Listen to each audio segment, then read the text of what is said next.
It is the Chiefs Red Half Hour. City's most respected deck builder. Check them out at allweatherdecks.net. I was caught off guard during the break. We walked out there, and look, last week I had the goatee thing for obviously our Whittison's event. We were out there. Of course, you guys know at Kauffman Stadium. I walk out there. Rob Britton only has his mustache. He got a haircut, and he has a mustache right now, and it's throwing me off, and I don't know what's going on. Looks like a bad beat cop. It's out there. like the haircut's really short, and it's just it's definitely like the. He just pulled you over and he said, "Do you know how fast you were going?" You're like, "Whoa, officer!" Is this a new look for him? I don't. He could have done the Bobby Witt lookalike contest. I gotta be honest. He could have. I'm not totally sure. He could have done an '80s stand-in on chips. Contest. NYPD Blue. And plus, we can't ever do another Bobby Wood Jr. Sipowicz. We can't do another Bobby Wood Jr. lookalike contest ever because we found the Bobby Wood Jr. lookalike to win all lookalike contests. You couldn't even redo it again based on that circumstance. He's too good. He, by the way, our winner, Nate Miller, he invited us out. He's going to sit in a dugout suite coming up in a little bit, and he invited you and I out. That's his birthday. So do you want to, it's going to be I think it's for his 40th birthday. So do you want to go hang out with our Bobby Wood Jr. lookalike, put the crowns back on one more time, Gold, and head out to the K? I will do it, but I will not have the goatee. Okay. I finally just now shaved from that. Like, you look very baby faced now because you've had quite a bit of stubble lately. I know. Yeah, I shaved. The fresh one. Yeah. But glad to see. I was thrown off by Rob Britton out there. That's probably how he felt when you showed up with the goatee, though. In fairness, true. Right. True. It had to throw him off a little. And again, I looked at somebody had sent me a clip from the game again. Mm-hmm. It looks different on TV. The TV makes it look so fake. Yeah, I don't know why. Even like the one photo of the three of us standing there. Yeah. That one makes it look fake. I don't know why. It looks way worse in a photo. Yeah, I don't know why. I don't know if it's just like making you look the different lighting or face. something. I don't know. But it's just throwing it all off. That's all. Let's talk a little Chiefs football. We know next Tuesday we will see you guys up at training camp. We'll be up there for 3 shows next week. So if you're already planning up going to St. Joe for Chiefs camp, be sure stop by, say hello. We'll be there for a full 4-hour show a couple days next week. It's be nice and chilly out there, just 98 and 100 degrees, no problem whatsoever. And we're going to be talking about the left tackle situation, but also what happens if Josh Simmons wins the left tackle job and you go into the season, Juwan Taylor's your right tackle. Based on the financials for Juwan Taylor, it's pretty obvious that you're going to have Jalen Moore in 2026 playing right tackle in that scenario. Doesn't it seem that way? Or if Jalen Moore wins the left tackle job out of camp this year and he's good, then it seems like Josh Simmons would probably be your right tackle in 2026. One of those guys, like those two are going to be your tackles in 2026. Do you disagree? At this point, how am I supposed to assume otherwise? You get a 2-year deal, Jalen Moore. If you get great backup swing tackle for 1 year, and then a right tackle for next year, I won't complain. If you get left tackle for 1 year, then right tackle for next year, I won't complain. If they move Jalen Moore maybe to the other side, or it's left, and then they just decide Simmons is a right tackle. I think 100% next year, if you made me guess, because I'm optimistic about Simmons, and because they spent a first-round pick, I do believe they'd give him an honest shot at starting at right tackle or left tackle. Left tackle, obviously, ideally. The next year, 2026, left and right are Jalen Moore and Joshua Simmons. They go back into the draft to try to find the long-term answer for Jalen Moore's replacement wherever Simmons ends up. I'd still make the argument, and I know that I'm crazy for this because of the amount of money Juwan Taylor's making. The money is spent. If Joshua Simmons, in the first 2 weeks of camp, wins the job because he's a freak athlete, he's the man, he's won the job, there's no questions remaining, that man is your starting left tackle. There is no reason in my mind at all that the coaching staff should not open right tackle open to a competition. Juwan Taylor is not so worthy of just being infinitely protected just because he's being paid. He's the most penalized player in football over the last 5 years. He makes mistakes, and I'm not saying that he's not a league average one, but if I can upgrade in any way, I'd at least open up the competition. Yeah, it would take a disastrous month plus, though, I think, for them to do that with Juwan Taylor, given the financials and everything. Also, I think you're right, though, when we look at Juwan Taylor, because of what we have all now seen in the first year in a Chiefs uniform a couple of years ago when we had the spotlight on him and the officials clearly were calling him for a false start and everything every single time and lining up improperly. That whole thing has basically almost made it impossible for him to. He could go out there and have his best season of his career. And I don't know if he would ever get the credit for it because the people's mind is made up, and he's making a huge chunk of money. I think he's fine, right? He's overpaid for what you're getting. I don't disagree. My guess is that he's like the 16th best right tackle. He's out a of all very right average tackles. right tackle. Very average right tackle. And if he's that way again this year, then he will have the job all year. And it still means, though, in the offseason, they will likely take the dead cap hit and move on. Yeah, I assume so too, because the dead cap hit is still so totally reasonable, at least on the other side. But again, if the money is spent, it doesn't matter whether he's the starting right tackle or not. The only difference is that if the injury then happened, let's say Simmons, in that scenario, the only problem with this issue is that if Simmons started at left, they let Jalen Moore win right tackle and he did it.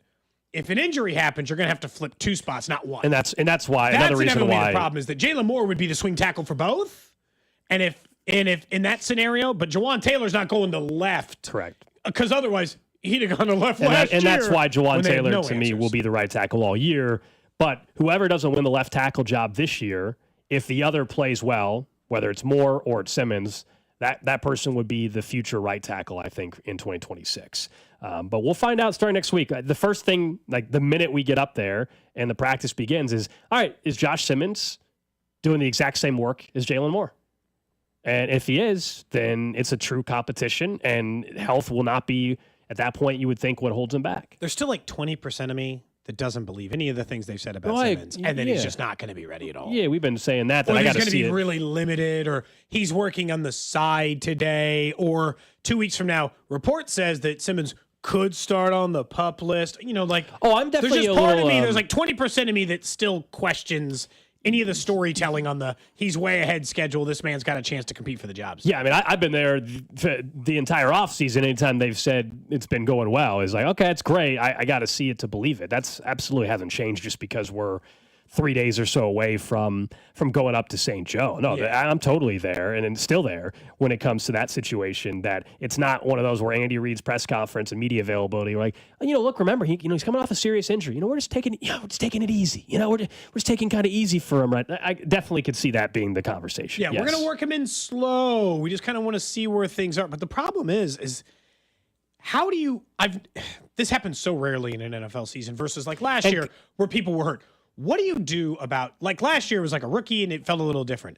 If Jalen Moore is playing acceptable left tackle, you're gonna put Simmons in it, like, but you got a first round pick. Like Simmons is healthy week 6 and Jalen Moore's playing, let's call it Jawan Taylor level left tackle. Are the Chiefs going to be willing to replace him mid-season? I don't think so. Agreed. So then you're just redshirting your first round pick for the whole year, even though now he's healthy? In fairness, we thought that was the case the day they drafted him. So, I mean, that's what I mean. It only changed because the expectations they set have changed. When they drafted him, most people were under the belief, until they started talking themselves, that it was likely going to be a player not available.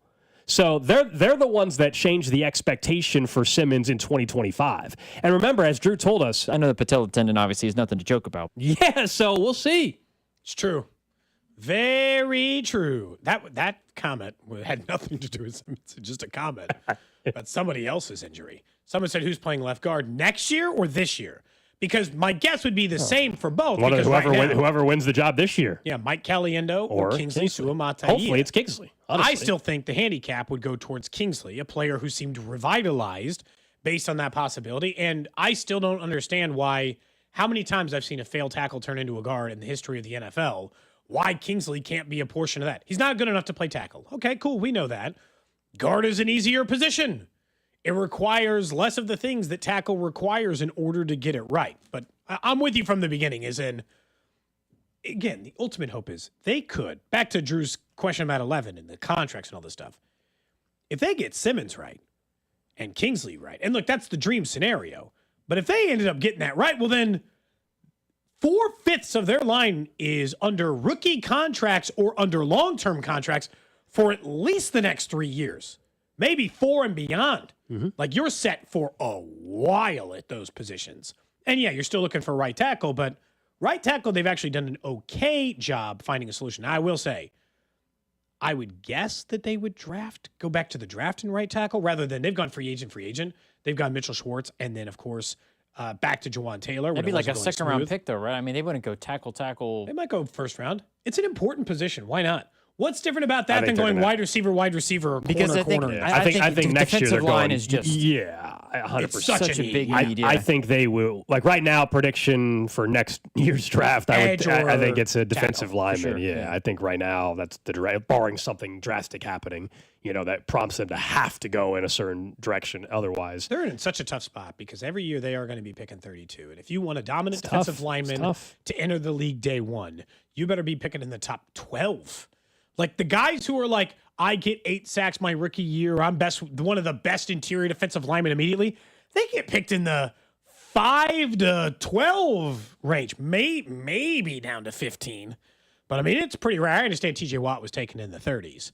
And kudos to the Pittsburgh Steelers for finding him there, or like late 20s. There's always an outlier, as we've learned throughout this week. Somebody says don't count out Hunter Norzad. And he did get drafted last year. You just don't hear a ton about him. You also you won't have a chance. Also, think about over the last couple of years, Mike Caliendo going way back to the Andrew Wileys and the oh my gosh, I'm drawing a blank on the other name that went to the Commanders. That was a backup for a while. And Allegretti, and those were vital pieces. All of a sudden, you get their opportunity, but they were backups for much of their time in Kansas City, especially in Allegretti's case, and he was ready to win. So Norzad can be someone that helps him at some point. I just don't think he's really competing for a job. Yeah, someone says don't forget about Wanya Morris. Yeah, again, he's a depth piece. Depth piece. Yep, he's a depth piece for them. He's not. If Wanya Morris starts a game this year, something went bad. If it's one game, I'm okay. But still, something went bad. Yeah. But if it's the 4 to 6 range is when I start growing immediately. That would take multiple injuries, I think, at that point. Speaking of the draft, I was thinking about this as it relates to a Chiefs player. I'm not trying to make this a Bengals-specific conversation. I'm bringing it up, not Drew, for the record, but I think it's worthy doing. Oh, boy. As it appears, increasingly more likely by the day, that Shamar Stewart may never play a single snap for Cincinnati at all. Okay, their first round pick. As he has practiced more for the Texas A&M Aggies than he has for the Cincinnati Bengals. Hold on one sec. I was thinking more about it. If you're Cincinnati and you could just lose all the rights to him anyway, and he's going to go back to Texas A&M, why don't you just try to trade him? Like if Cincinnati called the Chiefs today and they said, hey, you can have Shamar Stewart for a next year's third round pick. And let's just say, hypothetically, in this case, the Chiefs had a top 40 grade on him. Okay. So a third round pick would be below what they were planning on spending in next year's draft. A top 40 grade on. Maybe they didn't think he was 17th like Cincinnati did, but they did think he was a really nice player. You do it? Yes. Would you pull the trigger if you're the Chiefs or another team on that? I would, because two things would have had to have happened in this scenario. One, it means that the Chiefs did have a first round grade still on him. Yeah. The other part would mean that you obviously aren't trading for him, and there's an understanding that he's signing the deal that you're about to present him. So yeah, I would be interested in that scenario. Also, in this, you'd still be paying him like a first round pick, even though you gave up a third. Cincinnati obviously wouldn't make that trade to the Chiefs. Not to the Chiefs, yeah, of course, I would do that if I were the Chiefs. If I actually viewed him in a light that makes sense. I don't know how the Chiefs viewed. So the stuff around Shamar this is Stewart. actually really interesting. So he's not practicing with the team; he's just working out, and it happens to be at A&M's facility. Mike Elko, head coach at A&M, said he's not coming back to college. He's not doing that. He's going to Cincinnati and playing. That's what Mike Elko said the other day. They asked him about it. I think it was actually at SEC Media Days, ironically enough, when they asked him about this. Not even about his own team, but the reporting around it. Coach is getting ready to get another defensive tackle. The reporting around it is really weird, though, because a lot of times when it comes out and it's reported is, hey, he's not coming back. He's practicing with the team, but then you find out he's not with the team. He's just on campus, just doing a workout because he wants to be away from the team. I think all signs point to tomorrow. Actually, is where we'll really find things out. Is all rookies are supposed to report tomorrow. So we'll see if he's there, at least present. He won't be able to practice because he's not under a deal, of course, and neither will a lot of teams' second-round picks at this rate, including Demetrius Knight, who is second-round pick of the Bengals. He doesn't have his deal signed either. So theoretically, the Bengals could be without their first- and second-round picks this year because of the whole contract stuff. Now, in fairness, the second-round pick contracts are that's starting almost to happen. everybody. But So up to 35 for the fully guaranteed contracts. So they've set a new standard for how far they'll fully guaranteed contracts. So the players won in a small way, depending on how far down they can get the And I didn't know this, but Jahdae Barron, the Broncos first-round pick, he just signed his deal. He's other than Shamar Stewart, he was the only other guy. He just signed his deal 2 days ago. So now Shamar Stewart is Solo. Because good organizations won't allow their players to stand at a podium and trash the organization they haven't even played it down. I am surprised that they let. I don't think he's talked since then, which I guess credit to him for being honest. But I'm surprised that he went to that length right away, having not played it down for them. I understand why people are on his side, but also, I mean, it just looks really bad for a rookie that hasn't played a single down to be trashing the front office like that. So you're optimistic he's going to play now because of what Mike Elko said? I am optimistic that he will be on the roster and sign the contract. Again, I'm not even sure how much he's going to play or how much he's even going to be ready to go. I'll be totally honest with you. That's the other part about this is hilarious, is that everybody agreed he was a project player who needed as much reps as possible in order to be ready. Cincinnati's entire rebuild was counting on the draft for a huge portion of it on defense. And I already gave you those stats. I would rather pick somebody else for sure at that spot. I'll be like, I know we'll get to training camp. We'll get closer to the NFL season. We'll make our official predictions for who we think wins the division, who we think make the playoffs. And this is not meant, I do not think Cincinnati's making the playoffs. They did not improve their defense in any way. And I do not think very often in the NFL you repeat that level of offensive performance for a second consecutive year. No, but this is my opinion. I'm not saying I know it is a fact. But I'm just telling you, they're not better on defense. I think they'll make the playoffs, but that's the extent that I think they'll be this year because of the defensive problems. It is very interesting to see how organizations like the Ravens handle their draft stuff. Like they got Malachi Starks. They're well run. They always, them and the Steelers always tend to make the right decision. Yeah, the Steelers and Pittsburgh and Baltimore have both been very well run for the last 25 years. That's why Pittsburgh going further back than that. And that's why the Ravens have consistently been over, like in the lifespan of the entire Andy Reid and Patrick Mahomes era. The Bills have been the most consistent threat, right? We agree? Like we're taking everything in every year. The Bills have been the number one threat for the Chiefs. Patrick Mahomes has been starting a little more than 7 years. Well, I'm saying because the Patriots were there, like the Bills weren't quite there yet. But the Patriots only get a couple of years. Sure. 1 year. And then I would say the Bills Ravens just took over. And the Ravens are 2. These are 2 well-run organizations. And then maybe Cincinnati gets into that 3 category because they had a 2-year run in which they were a threat to Kansas City versus because they played them in back-to-back AFC title games. But it's like well-run organizations are easy to spot. And I think partially it's easier to spot in Kansas City because we've seen it when it's at its worst. We've seen it at the pit of despair as far as organizational fluency. Right. Did you go to any of those games during the 2012? Yeah. Did you go to a game? I think. One game. Which one? Was it a win? No. Was it a win? They had like 2. Was it a win? No. They had 2 that year. Yeah, no. You could have seen the one. Did not. Did it shake your confidence in being a Chiefs fan for a year? Were you just like I was? And you got to remember at that point I was not I was still in college at that point in time too, so I was not covering a team. I was not in that. You must have been all Kansas basketball then because you didn't have Kansas football. In 2012 they went to the Final Four. Didn't have the Chiefs. So. And you didn't have even the Royals were a little too early on that. Was Priest Holmes on those teams? No, that was much earlier. Priest Holmes was way earlier than that. Priest Holmes was like much earlier, 2000. He was like in that early 2000s. This is the 2012 is the Matt Castle. Jamal Charles was on the team. Jamal Charles was my fantasy running back for like 5 years in a row. I loved Jamal Charles. Jamal Charles had an incredible year. The year that they won just 2 games. He had an incredible year. They won. Let's see. I just want to see if they won one at home. They won. One of their games was. Oh, they didn't win a single home game. So you definitely didn't go. Yeah, there's no way. I thought there's no way. Their only 2 wins were in overtime against the Saints on the road, and in overtime beating the Pittsburgh Steelers on the road. They almost went 0-16. Both their wins were in overtime. Thank goodness they avoided the offer. Thank goodness. You don't want to be one of those teams. Yeah, you don't want to have a franchise that has that. No. Honestly, no. I'm thankful for that year.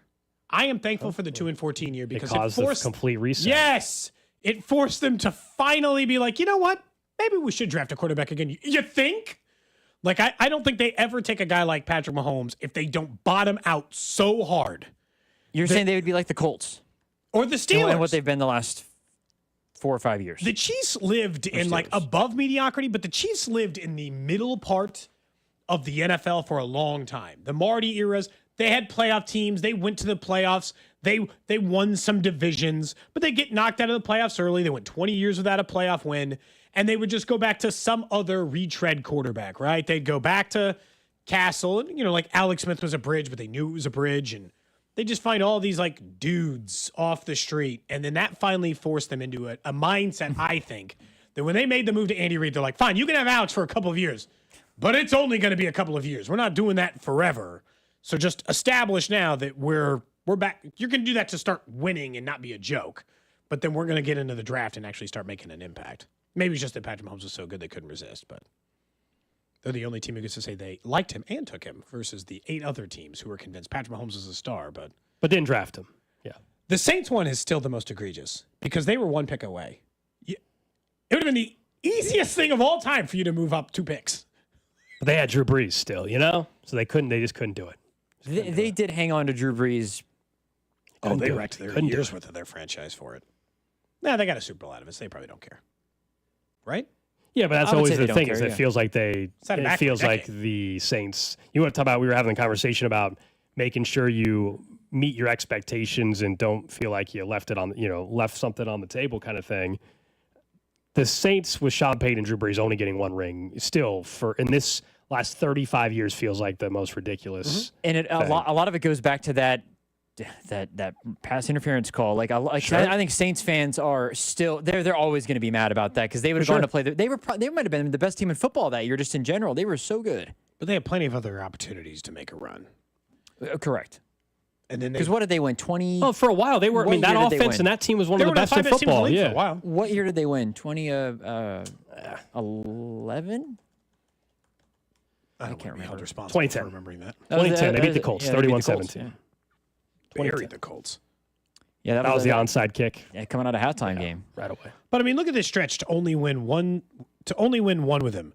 In the early part of Drew Brees, they won 13, 11, 13, 7, and 11 games. Then they had a second run when Brees was a little bit later, and they brought in Peyton, or Peyton was still doing it. The defense was really good. Where they won the division 4 years in a row. They won 11, 13, 13, and 12, and they got to 1 conference title game. And other than that, did not even get to that. That's a blown opportunity. And you didn't have and you were in the NFC. It's not like you had Tom Brady and Peyton Manning blocking you either. That's the other part of it. It was Aaron Rodgers. In fairness, but Aaron Rodgers only played in 1 Super Bowl. What was he blocking you from doing? The exact same situation with the Saints as with the Packers too, because the Packers had. Aaron Rodgers' crew for those Packers teams was really good as well because they won the year before the Saints won. That's crazy. Rodgers and the Packers, Brees and the Saints only getting 1 apiece. Brock Purdy and Jimmy G have been to as many Super Bowls as Aaron Rodgers and Drew Brees. That's a failure. Isn't that crazy? Like, you can't. Those teams they had Jordy Nelson and Devontae and Greg Jennings and Aaron Jones. Those teams were great. Yeah, over the last 25 years, McCarthy, Rodgers, Peyton, Brees are probably the 2 most underachieving. Yeah. QB coach combos in the NFL. I don't know how. Is there a third? Are we missing a third QB coach combo? I think those are the 2. That's probably it, right? I think those are the 2. The other ones, you're just pretending that a player wasn't who they were. I think it's starting quarterback. That's right. If you're going to try to tell me it's Phillip Rivers. I feel bad for Saints fans. So they had the pass interference one, and then somebody mentioned that it was the Minneapolis Miracle where Kirk Cousins just throws the ball up, and it happens, and everything just works out against the Saints. Well, that wasn't Cousins, though. That was Keenum, wasn't it? I'm sorry. Correct. Yeah, that was Case Keenum. Case Keenum did it. That's right. It was Case Keenum. Man, what bad luck. Man. All right. The Saints. Up next, guys, let's get to what's trending. Then we'll talk a bit more about the Royals, what it would look like if they found themselves in playoff contention down to the final week of the season. And then we'll talk about Coldplay at a couple next. What's up, Kansas City? This is Bobby Witt Jr., and you're listening to Cody and Gold, weekdays starting at 10 on 96.5 The Fan. Brought to you by Heartland Men's Health, the leader in men's sexual health. Thousands of men have been successfully treated for low T, ED, and more, all with discretion and compassion. Make your appointment at heartlandmenshealth.com. Strong storms in Kansas City earlier this week, which means you could have problems with your roof. Century Roofing is the locally owned and trusted company you want to go with when it comes to your roofing needs. I've told you a few times on the show that they had won back-to-back best roofing company in Johnson County. How about 4 times in a row now they've been voted best of Johnson County, the roofing company, and were just voted best roofing company in Kansas City, thanks to the readers over at the Kansas City Star. So you don't have to just take it from me. You can take it from all the people in Kansas City who have continued to go to Century Roofing for more than 35 years and the 30,000 roofs they have done in the local area. That's because they have a warranty they'll stand behind. They have the experience to work with your insurance company if it warrants filing a claim. They have the experts who can guide you through that process. We just needed repairs done, so we had Century Roofing do some repairs. When it's time for that roof replacement, I'll be going to Century Roofing because it's a company that is locally owned, and I know will continue to stand behind their warranty. So if you've seen some signs of damage, you've seen the people down the street get a roof, and you're questioning if you need it, schedule your free estimate today from KC-based and female-owned Century Roofing. Trust the pillars of strength. Go to centuryroofingkc.com and tell them that Cody sent you. This is Jeff for Heartland Men's Health, where we've successfully treated thousands of men for low testosterone and helped them feel like their old selves again. Please take a moment and listen to how we help this patient.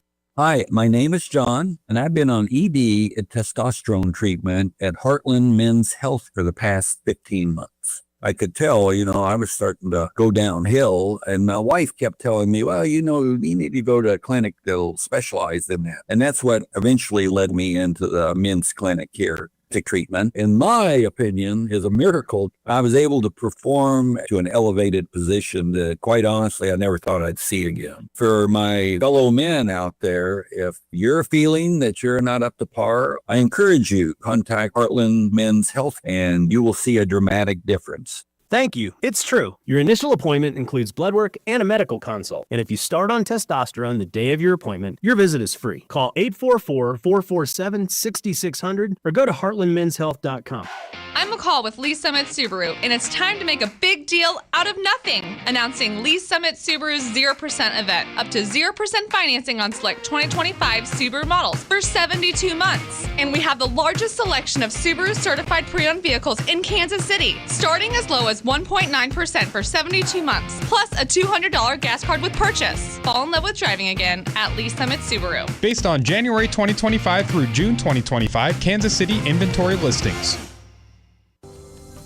Imagine buying your next car from one dealership. With the support of many. With everything you'll ever need. When you buy from any of the Balderson Auto Group dealerships, you're getting the support from all of our dealerships. Like our 100 service bays, collision, and detail centers. And our free exclusive lifetime warranty. No other auto group gives you that. From north, central, south, the Balderson Auto Group has you covered. A family committed to excellence, growth, and harmony. Go to bagkc.com. Need to sell your house in Kansas City but not sure where to start? Selling a home can feel overwhelming, especially if you're facing foreclosure, a divorce, an inherited property you don't want, or just need to move quickly. But you don't have to figure it out alone. Rex Buys KC is here to help. As a local home buyer, I understand the Kansas City market inside and out. My family and I live right here, so I know the neighborhoods, the trends, and the challenges homeowners face. That's why I take a consultative approach, helping you explore your options and find the best path forward. We buy houses in any condition, no need for repairs, no agent commissions, and no hidden fees. You'll receive a fair cash offer with a closing timeline that works for you. Whether that's in as little as 7 days or at your own pace, just a simple, hassle-free process designed around your needs. If you're ready to talk through your options, call me today at 816-330-6000 or visit rexbuyskc.com. Let's find the right solution for you. Rex Buys KC. Local, fair, and focused on you. Hey friends, it's noisy out there with information coming at us all day, every day. It's hard to know what to trust, and the world of wealth management is no exception. That's why UMB Private Wealth Management helps you tune out the noise and tune into what matters most. They'll create a financial plan based on your unique goals, so it's your voice that comes through loud and clear. Get financial clarity. Go to umb.com/private wealth to schedule an appointment. That's umb.com/private wealth. Prescriptions require an online consultation with a healthcare provider who will determine if appropriate. Restrictions apply. See website for details and important safety information. Price varies based on product and subscription plan. Hey guys, let's talk ED because millions of men experience it, but not everyone can access or afford treatments like Viagra. Well, Hims can help. Through Hims.com, you can get a full range of treatment options for ED, including daily or as-needed meds through a 100% online process. It all starts with an online intake form. Get started at hims.com/joy, and from there, a medical provider licensed in your state will determine if ED treatment is right for you. If prescribed, your medication is shipped to you for free.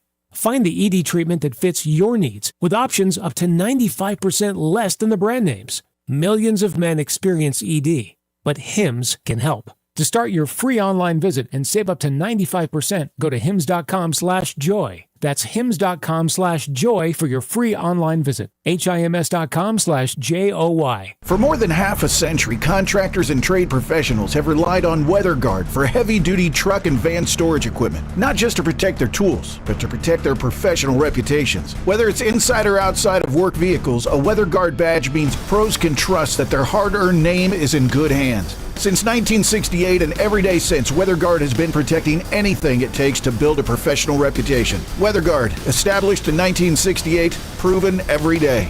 WeatherGuard.com. DQ presents How to Make Your Summer Take Flight. Just head into DQ for our new Superman Cake Batter Cookie Dough Blizzard Treat. Treat your inner hero to an epic mix of sugar cookie dough, sprinkles, and cake batter flavor. Blend it all with legendary DQ soft serve, and it's enough to tempt Superman himself. Fly into DQ for our new Superman Cake Batter Cookie Dough Blizzard Treat before it's gone. And don't miss Superman. Only in theaters July 11th. DQ. Happy tastes good. Only at participating locations. Travis Kelce Appreciation Day on Fesco and Dusty is on Thursday, August 7th, right here on your home for Chiefs football. 96.5 The Fan, KFNC FM and AM HD1 and HD2, Kansas City in Odyssey Sports Station. What's trending? Number one on What's Trending, the Royals are back at it tonight. They are down in Miami, 6-10. Come on, Royals. First Let's start some pitch wins. against the Marlins. That means Vern's on deck show is at 5 o'clock today. Then you got a little 3:10 baseball on Saturday, followed by a 12:40 first pitch on Sunday. The Royals will send, I just saw it earlier, Alcantara for the Marlins tonight. And then is it Seth Lugo tonight, maybe? Currently unlisted on MLB's site, but yeah, it's probably Lugo. Yeah, I don't know why it's unlisted, but I think it's Lugo. I know he's pitching this week, and I just don't know if it's tonight. Anyway, Royals, second half, we'll talk more about it after What's Trending. Little other Royals news, Michael Massey is also set to begin a rehab assignment in Arkansas tonight, so hopefully he's not too far away either. Next up on What's Trending, the head of the NFLPA, Lloyd Howe, has resigned in disgrace.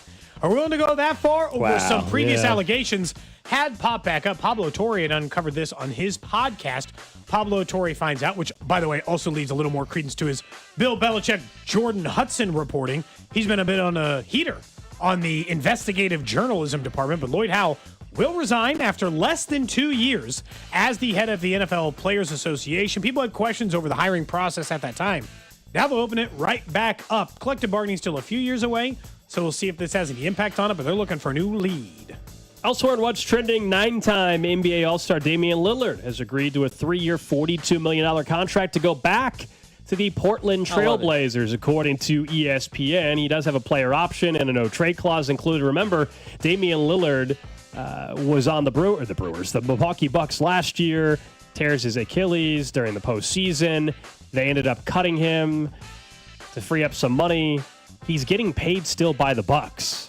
And he gets this. He still gets $113 million from the Bucks. That's what's crazy. But if he could do it all over again, knowing that he ring chased for a half a second, he probably would have stayed. Came up short. You think he'd have just lived his career in Portland? Yeah, I get why he left Portland, and he did plenty of his, of trying to win there. He doesn't owe Portland an apology or anything. I'm not saying that. No. But yeah, obviously he didn't get the ring, right? So it didn't work out, and they came up short, and then he gets hurt. He's getting paid from 2 places now while he's recovering. Not a bad gig. No, I didn't realize this. He's 35. Yeah, so he probably ends his career. He probably ends his career in Portland. As he should. He's going to be a Hall of Famer. I like it for sure. And it stinks that he'll never win a championship, but he's a great because the Blazers are awful. I mean, they have like the third. They have the third worst odds to win the West next year. So they're bad. Next up on What's Trending, according to reports over at Front Office Sports, a docuseries following Bill Belichick over at North Carolina. He's coming. Yes, I'm watching. Yes, I'm going to watch that. Is Jordan in that too? I guarantee you she got some EP credit, seeing what she was trying to get out of the NFL for Hard Knocks, certainly on that end. They just went and shopped it to Hulu instead. So a docuseries is following Bill Belichick at his time in North Carolina will be on Hulu, according to Front Office Sports. That is what's trending here. They might even open up with her instead of Bill Belichick. They might just start talking about her to open it. they just show someone blowing a whistle, but actually then they pan up. They show that they pan up and it's just her, and she's running practice. Jeez. She's calling a play. She's like, "Are we going to do zebra right F slant?" Or you're like, "What?" Or the opening scene is they're on the beach, and it's when she's doing the what do you call it? The photo that she's going airplane. Yeah, and that's actually how the scene the Hulu show starts. She's just just right there, Belichick and her on the beach. Shane Gillis took his shots during the ESPYs. Yeah. Yesterday, we were planning on time out of it with all the Rashee Rice news. We didn't get to Shane Gillis and some of the jokes that he had during the ESPYs. But yes, I thought the Belichick joke actually, A bookie is what Bill Belichick reads to his girlfriend before bedtime.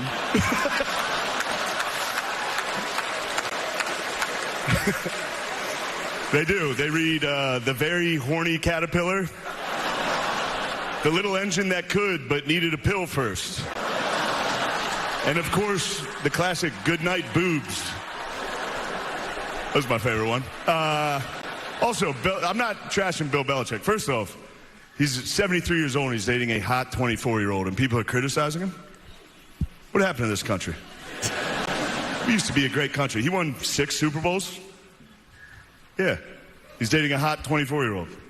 Maybe if you guys won 6 Super Bowls, you wouldn't be sitting next to a fat, ugly dog wife. Whoa. They let me do it. I don't. This is Disney. They allowed that. I'm going to tell you a story. I was at we should have taken that out. By the way, Shane Gillis in town tomorrow in Kansas City. He'll be at T-Mobile Center. You going? I thought about it. As of now, no. We were talking with Kramer before. He's got tickets. He's going. I thought about it. We'll see if ticket prices dip a little bit. You might head out to. Is it at T-Mobile? It is at T-Mobile. Have any of you guys been to a comedy? I've been to a few. Show? Not for Shane. I've never seen Shane Gillis in person. I was at the last comedian I saw in an arena was Sebastian Maniscalco, which was in the last 6 months. My brother loves him. He's hilarious. I've only been to like 5 or 6, Drew, and it's like, I don't know, for whatever reason, all the like major stand-ups of like probably my generation. So I've seen Seinfeld and Chappelle and Aziz Ansari and John Mulaney. John Mulaney was at those Starlight. are like kind of it. I haven't seen like a lot outside of that. Dave Chappelle probably was awesome. Oh, and it was hype. It was like after season 1 of Chappelle's show. Oh man, So I've like, never been to a comedy show before. Really? See, Shane Gillis isn't my cup of tea. If I had to pick somebody, I'd go to a Bill Burr show. I think Bill Burr is hilarious. So obviously, we're talking about some of the big arena acts, but you should go to the KC Comedy Club or whatever up there. It's in Zona Rosa, isn't it? Yeah, you should check out. Dave Keckner was just there last night, I think. Actually, yeah, David they got a little was comedy doing. club there. But no, I've seen Mulaney. Mulaney's good. Sebastian Maniscalco in the recent years, and then I told you I saw Andrew Dice Clay in Vegas like 8 years ago. Classic. And Backstreet Boys are going to be there when you guys are there, right? I'm kind of tempted to go. Yeah, at the Sphere too. I haven't seen the Sphere. Cody and I have talked about we will be in Vegas with Circa Sports and Circa Resort. Make sure you join us if you think about this contest weekend. We're going to tell you more about it during the fan club. Just get the frosted tips and go to the Backstreet Boys concert. You and I going to Backstreet Boys on a Friday night in Vegas would be hilarious. Also, it would be a ton of fun, I think. I think I would enjoy it. I would go to the Sphere. Yeah. We can go see Backstreet Boys at the Sphere. Oh, I'm not against it. What's a ticket run? We got to see what the ticket prices are. We might have to make a phone call or two and see what we can do there. Okay. See if but we yeah, can make a connection. I'm not against it. I just think it'd be funny. It would be funny, you and I going to a Backstreet Boys show together. But, who's to Somebody say? said, imagine if Bill and Jordan Hudson were on the Kiss Cam. Oh my goodness. All right, let's I wouldn't have freaked out the way. We're going to talk about Coldplay Couple in 8 minutes, I promise. Okay. We'll talk about Coldplay Couple in 8 minutes from now. In the meantime, let's talk about the Royals, who, as we mentioned during What's Trending, they're in Miami. They begin a series tonight against the Marlins, and the Royals, to this point in time, find themselves, 3 under 500, 4.5 back from a playoff spot. And we all know what the problem was in the first half of the season. So if I were to ask you, hey, the Royals in the final week of the season are occupying a playoff spot, how the hell do they get to that point? What does that look like? And it's a long list. I'm sure. I think it's a long list. One, the big three have to do what they did the last 2 weeks. Bobby, Salvi, and Vinny have to continue to be what they were last year. And we've only seen it in spurts this year. That has to be it the rest of the way. On top of that, I do think Jack Caglione, he doesn't have to be Mr. 280 and 20 home runs, okay? But he's got to be a lot He needs better. to be 240 and hits 10 home runs the rest of the way or something like that. I really believe that has to happen because I don't think they're just a bat away. And so if you're saying, well, they're going to make another trade that gets a bat in the outfield, okay, I don't think that's enough to make it happen, especially if you tell me they do trade Seth Lugo, so then your rotation gets weaker. We asked Jake Eisenberg the key. He said Cole Reagans, and I understand what he's saying, but Cole Reagans is not back till middle of August. That's another month. The issue is that, and yes, I do think Cole Reagans would be a portion or a factor into those conversations. Caglione as well. But based on where they've been a majority of this year, they can get a lot closer by simply just hitting better with runners in scoring position. If they do that and Jack Caglione is better, they can be comparable to last year's offense. But I do think in order for just those two things to be enough to drive them into a playoff spot, that they can't trade Seth Lugo. If they trade Seth Lugo, a lot more has to line up in order for it to happen. If just Jack Caglione is better and they hit with runners in scoring position and they keep Seth Lugo, they can make a run towards the playoffs. I'm not saying I'm predicting it because we've made it very clear on this show. We don't think right now they're going to the playoffs. But I do think that they could make a run towards it with just those three things. But if they trade Seth Lugo, well, then it requires Cole Reagans to come back and immediately be great. Mm-hmm. No drop off from Noah Cameron. Rich Hill to make 4 starts and be more than passable. And for them to also not trade bullpen pieces and for that to maintain a strength and all the other stuff in between. So it does create far too many things. That's why I brought up the thing with Jake, which is there any part of the Royals? I would have a conversation right now if I were the Royals to try to decide on the buying and selling. Seth Lugo's appetite for an extension after this year that includes a buyout of that or a pickup of that option. Hey, man, pick up that option. And we're going to take care of it. We're going to give you a raise both in the option year and in the years to follow. But come back here and, stay here. It's working. Be honest, though. If you like the stadium, the team, we're trying. They should. Those things. They should find that out. I don't disagree. But put yourself in the shoes of Seth Lugo. And you could just see the open market. And you can still tell yourself, I can still come. I can still come back. Like, that's the thing is I don't know if you want to do what you're saying if you're Seth Lugo. It just depends on, sometimes with baseball players, because there is still a limit to what he'll get in a free agent situation. The questions for Seth Lugo, because he's still 35 years old, Gold. Let's not this is not, if he's 25 years old, we're probably having a very different conversation. That's why I bring it up with him in particular.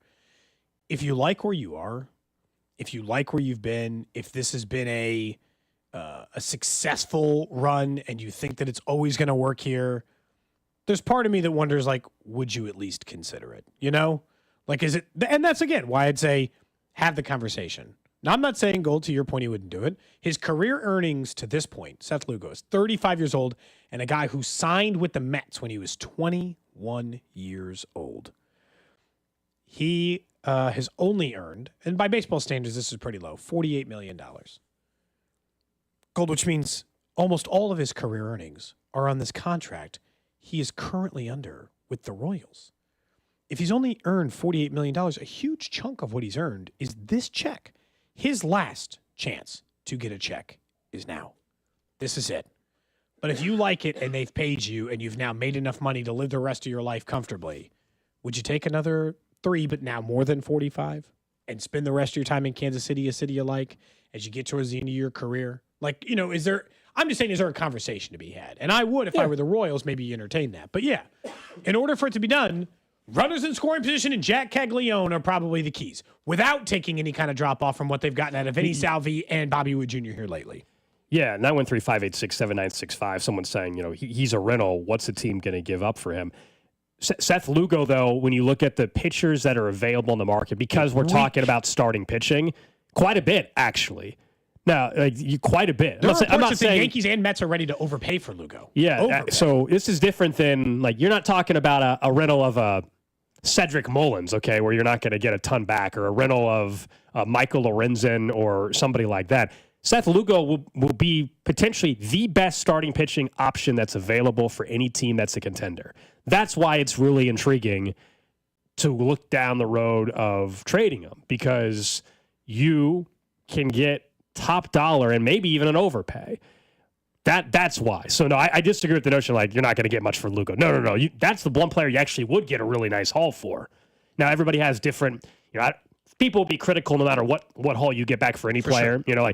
Look, they're not getting the number one prospect in baseball, if that's what you're asking. No. Okay. What? But they're not. Pipeline's top 100. I think it's someone that's already in the big leagues, like Roman Anthony or somebody like that already, but who's already up with the Red Sox. But point being is, now could you get the Cubs' number one prospect that's an outfielder or something? Maybe that, but you're not getting a top 5 prospect at all baseball for Seth Lugo, but you're still going to get a nice haul. The highest rated prospect who is not already in the majors is Leo DeVries, Padres, who's shortstop, an 18-year-old in A-ball for the Padres. That is the highest. Because he's 18, that would be one of those where maybe the Padres would be more willing. But I don't know if the Padres are looking for starting pitching still or not. Seth Lugo was there before coming to Kansas City. Or Sebastian Walcott. Someone says prospects, nothing that helps them this year. Well, that goes back to what we've been saying from the beginning. This is interesting. It's for weeks. I would say 90% of the text we got is sell, sell, sell, sell, sell. It's all about the future. And then now that we're talking about, well, can you do both? Now we've got people saying they don't want prospects. So I don't know. I don't know. I mean, I understand they want I don't want he's an exception. I don't because want an 18-year-old. Yeah. Although if they offered him up in the trade, that's different. He's the number. He's a top 5 prospect in baseball. But no, I don't. You're not taking a 19-year-old that's the 98th prospect in baseball. No, I'm with you guys there. But can you get pieces that can help you this year and beyond is what people want, 100% with that. What's crazy is because they only update MLB Pipeline once a month, Mizorowski is only 20th in MLB's top 100, and he was lower than that before he got called up. Yeah. Because everybody didn't realize just how good it was going to go. 913-586-7965. We got a great question on the text line. We'll get to that, I promise, but we got to talk about Coldplay couple. This is a great question from somebody. We'll talk through it in a second, maybe in the next segment. But for now, let's get to the latest with Mr. Coldplay and his HR assistant, PR assistant, whatever the whole story is. Strong. Well, I don't know what that is, but it's not that. No.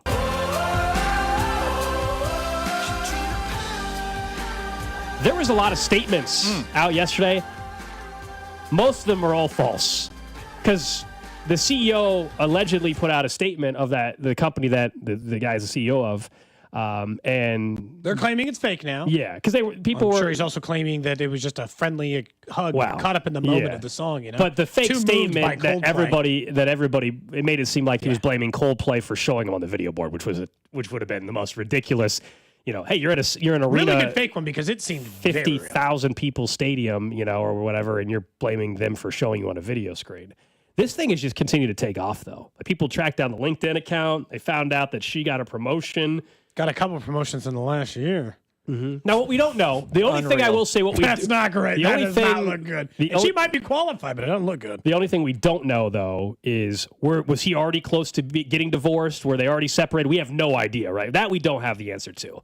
But I still think from the very beginning, other than the obvious don't cheat, is when they were on camera, if they just would have continued to hug each other, nobody would have ever said a word. Nobody would have known. I got to be honest. It is an all-time panic move.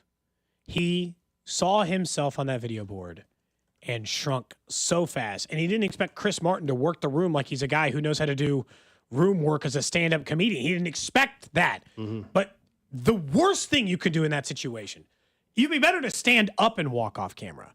To shrink down is the most somebody described it as it's the first version in real life I've seen of Homer Simpson backing up into the hedges. Where you're just like, oh God, I don't know how to get out. I don't know how I'm supposed to get out of this. So I'm just going to get really low now. And you're like, oh no, man, come on. But the fact that it was like a company outing, the head of HR, the person in front also worked for HR, him, what I wouldn't kill to just sit in on an internal meeting of what took place after, the internal memo, whatever, the Slack channels. We don't even deal with that in a company like you. I mean, I'm sure there are Slack channels. My assumption is people in that office probably knew something was already up. You saw the third person. You think so? The person in HR knew. No, but the third person in the video at the Coldplay concert, not the couple, but the woman that's to the right of them, I guess, or the left. She's smile. She looked like she she got red. Yeah. Beat red. And I don't think it was because they just happened to show her up on a Jumbotron in a Coldplay concert. Yeah. I'm assuming it's because, she was there. She must have seen them dancing. Someone says it's between that man and his wife. Well, sure, but when Coldplay and the video goes viral, I mean, at that point, the cat's out of the bag. I mean, it is what it is. As far as where they go from here, yeah, that's between him and his wife. But as far as the actual thing going viral, that's nobody's fault but his. Sorry. That's or her and hers. I got to be honest. I can't imagine how those conversations, whichever divorce attorney she hires, you're not going to have any trouble. That's not going to be an issue come the hearing. Like, well, as you can see, with this massively viral video, and he's a CEO, so he's got like stock options. This company's valued at like $1 billion.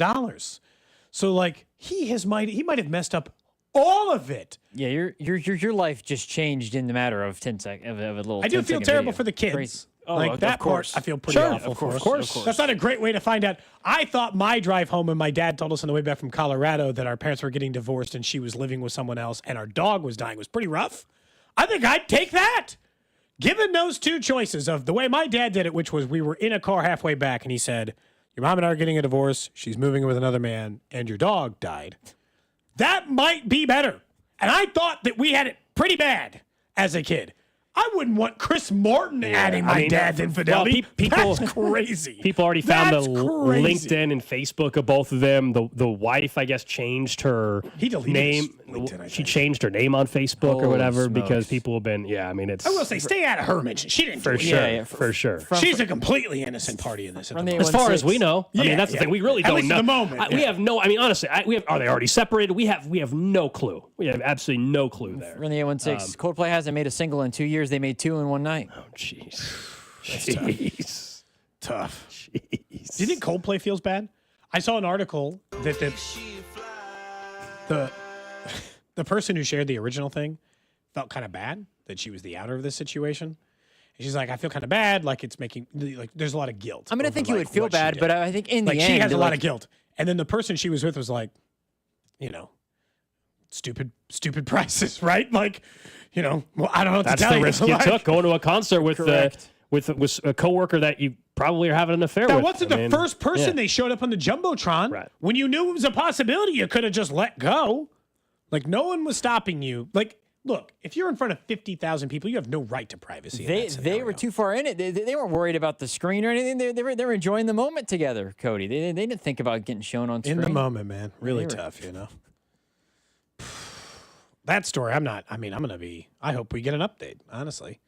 I'm now very interested. It became the most viral thing of the entire day.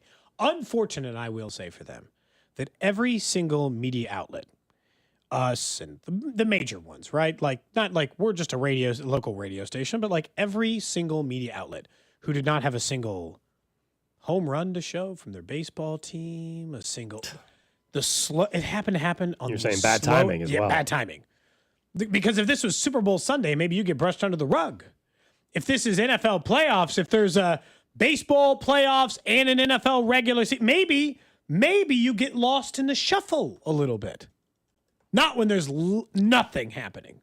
Post-holiday, pre-football, no baseball, no hockey, nothing. The only thing that's going on is people talk to, and if Chris Martin hadn't thought on his feet and said, I don't think it goes as viral if he doesn't say, well, they're either having an affair or they're really shy. If he doesn't say that line, it doesn't also go viral, I guess is the other portion of it. That's our update. This is a perfect example of the text line, though. Someone says, I'm so obsessed with this story. Someone else said, why are we celebrating the breakup of a family? It's the number one story. Nobody's celebrating anything. It is the number one story on social media right now. And we, as we do with we talk about, and we talk about what people are talking about. Yeah. And there's not anybody right now that that's not familiar with this story at this point in time. Sorry. I feel bad it's the way it goes. And somebody's like, do you feel bad for the husband and woman? Then yes, I feel bad for both. At first, I think it was initially being reported that people weren't sure whether or not she was married. If she's married, I also feel awful for him. It's terrible. That might be the worst way to find out someone is for the kids and the wife, obviously, you feel worse unfaithful. for them, of course, yeah. All right, up next, we did have a question come through on the text line that I think is very interesting as well. We'll make that the random question of the day. Plus, we'll go through a couple of predictions for players individually in the second half. This is Cody and Gold on your new home for Royals baseball. 96.5 The Fan, brought to you by Heartland Men's Health, the leader in men's sexual health. Thousands of men have been successfully treated for low T, ED, and more, all with discretion and compassion. Make your appointment at heartlandmenshealth.com. Hey, it's Gold, and Circa Millions and Circa Survivor are back with a massive $21 million in guaranteed prizes. Circa Million, pick 5 games against the spread each week, 126 ways to win with $6 million guaranteed. Circa Survivor, 1 pick a week, no point spread, last the longest to win it all. $15 million guaranteed. Enter in Nevada, play from anywhere, $21 million guaranteed. Visit circasports.com for details. Don't let clogged drains slow you down. Call Hamilton Plumbing, Heating, AC, and Rooter today for our $79 mainline drain cleaning special. The pros at Hamilton will inspect your drains with video camera technology to pinpoint exactly what is needed to clear those clogs and help prevent expensive drain repairs. The expert technicians at Hamilton are ready 7 days a week to solve your problem the right way, the first time. Over 40 years experience and more than 8,000 5-star reviews ensures your peace of mind. Visit callhamilton.com for details, terms, and conditions. License number 2025-11121. Why are you still paying interest? Reiselman Nissan just dropped 0% APR for 60 months on new Rogues, Muranos, and Pathfinders. Or stretch it, 1.9% for 72 months. Or 84 months at just 3.49%. Need torque? Grab a new Frontier and get up to $6,000 in total rebates. And if you're leasing, you pay no sales tax at Reiselman Nissan. 0. These are real deals, but they won't last. Tap over to ReiselmanNissan.com. Reiselman Nissan. Every customer, every time. The Outlaws are coming. Get ready for the electrifying Show Me Shootout Truck and Tractor Pull Saturday, July 19th at the Johnson County Fairgrounds. 11 elite classes pulling on 2 tracks, featuring diesel pickups and semis battling it out for supremacy. Tickets starting at $20 at the gate. The Show Me Shootout Truck and Tractor Pull, July 19th at the Johnson County Fairgrounds. Gates open at 4 p.m. and the action starts at 7 p.m. Check out Show Me Shootout Warrensburg, Missouri on Facebook for details. The countdown is on. Save the date because Diamonds Direct's Designer Summer Sale kicks off this Monday, July 21st with 20% off the entire store. Engagement rings, diamond studs, fashion jewelry, and more. Want early access? Book your appointment now because the best pieces go fast. Don't miss the jewelry event of the season next week only at Diamonds Direct, and designer appearances July 25th through 27th. Top designers from New York and LA with their exclusive collections. Visit diamondsdirect.com to book your appointment and start saving. Diabetes, high blood pressure, anxiety meds, everyone's on them. If you're a 50-year-old male, maybe a bit porky, and you may even have type 2 diabetes, $1 million of term insurance may only cost you about $200 a month. Call Term Provider. Speak with Big Lou at 800-471-9773. Big Lou will find a term life policy for you even if you have type 2 diabetes, are overweight, or have high blood pressure. Term Provider has helped thousands of people like you who think they can't afford term life insurance. To buy $1 million of affordable term life for you, all you need to do is call Big Lou at 800-471-9773. Lou will make sure the scales are tipped in your favor. Call 800-471-9773. Big Lou will answer your call and work to fit you into a term life policy that you can afford. Remember, Big Lou's like you. He's on meds too. Call 800-471-9773. That's 800-471-9773. Hey, it's Matt, your leaf filter trusted pro. Gutters are an often neglected part of the home. They're also one of the most important. Clogged, overflowing gutters can cause serious problems like foundation damage or basement flooding, which can cost thousands of dollars to fix. Let's face it, cleaning gutters yourself is not only a hassle, it can be dangerous. But when you get Leaf Filter, you'll never have to worry about cleaning clogged gutters again. Get started today by visiting leaffilter.com/deal to schedule your free inspection. If you decide to move forward, we'll professionally clean, realign, and seal your gutters before installing our patented stainless steel micro mesh system. Leaf Filter keeps out everything but the water.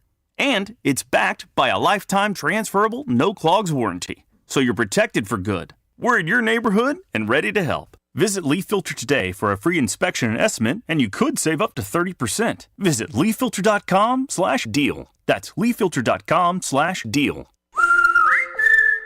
This is the story of the one. As a safety manager at a manufacturing plant, he does everything he can to keep his coworkers safe. From finding ways to reduce risks to keeping safety supplies in stock. And for that, he relies on Grainger. Grainger offers a broad range of quality products and next-day delivery, so he can always play it safe.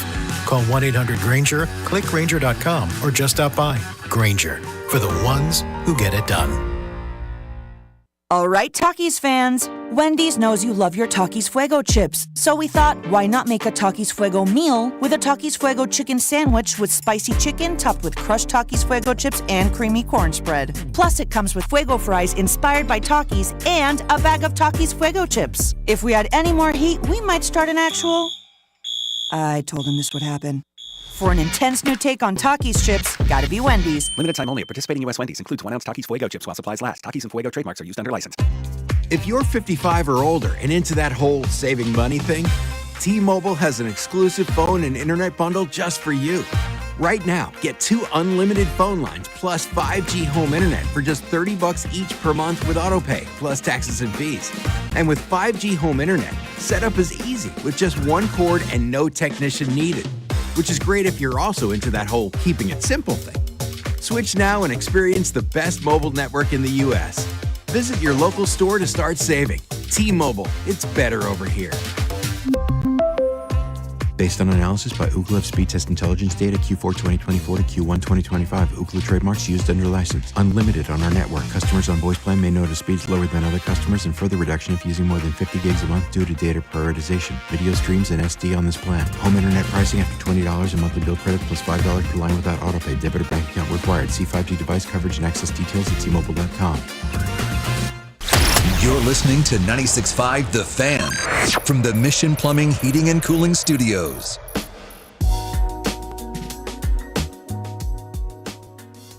Coming up in a half hour, we'll get to Fan Club Friday here on Cody and Gold. Fan Club Fridays are presented by Circa Sports in Las Vegas. We're going to be out there in August 20th. That's a Wednesday. We'll be there Thursday and Friday broadcasting live. It's contest weekend. They're big Circa Millions and Circa Survivor contests. We were out there last year, had a ton of fun with that. If you're someone that already picks games every week, if you're someone that already does Survivor contests, why not join the largest Survivor and picks contest that exists? We met a couple listeners last time out there. So if you want to hang out in Vegas, see the world's largest sportsbook, stadium, swim pool, all of it. Plus, go join the concert with us at the Backstreet Boys on Friday night too. You know, I did see the ticket prices. Well, yeah, it's the Sphere. They're not cheap. They're not cheap at the Sphere, man. Sphere's going to cost you a little bit. We got to see if we can score a connection somewhere. You know, are we connected, people? I don't know about in Vegas necessarily, but we will be out there for contest weekend, and hope to see you guys there as well for the Circa Million and Circa Survivor. Should be a great time. Again, we'll tell you more about it in the fan club as well. It's a huge, as you mentioned, the world's biggest. So it's an awesome time out there. We can't wait to be out there. Hope to see you out there in August. You got a month to play in the trip since Alex and I will be there starting on the 20th. So hope to see you out there that way. You had asked about the Royals. Let's talk a little bit more about them as they get back in action tonight against the Marlins. And very simply put, we don't have to make this just about like who does what, but there are a couple of players that I think matter the most as it relates to the prediction game for what's going on with Kansas City next. One is Jack Caglione. So what do you think he's going to do for the second half of the year? And I think one of the others is Noah Cameron, because I do think that. And then really, what is it the big three are able to manage to do? Can we start with Cags for a minute? Because the question I have even more as it relates to him is he on a short leash? So does Jack Caglione, Gold, only have until the trade deadline to sort through these things? And if not, he's going to go back to AAA and they're going to go back through the veteran option. They've gone through this. Or the second he made the major league roster, they were just committing to let Jack Caglione fix his problems at the major league level. That's what I think. I mean, unless you get to a point where you feel like it is truly in terms of the mental side of the game where it becomes such a detriment to stay at the big league level. Otherwise, no, I think he will be with the club at the big league level for the remainder of the season. I hope you're right. I do, because I think he should I don't think he was there learning anything in AAA, Gold, so I'm not really exactly doing it. I think Jack Caglione's going to have a good second half. I think he started to hit, not way better, little better towards the break, put a few more balls out into the seats, and now we'll get 4 days to be like, phew, I made the big leagues. I understand.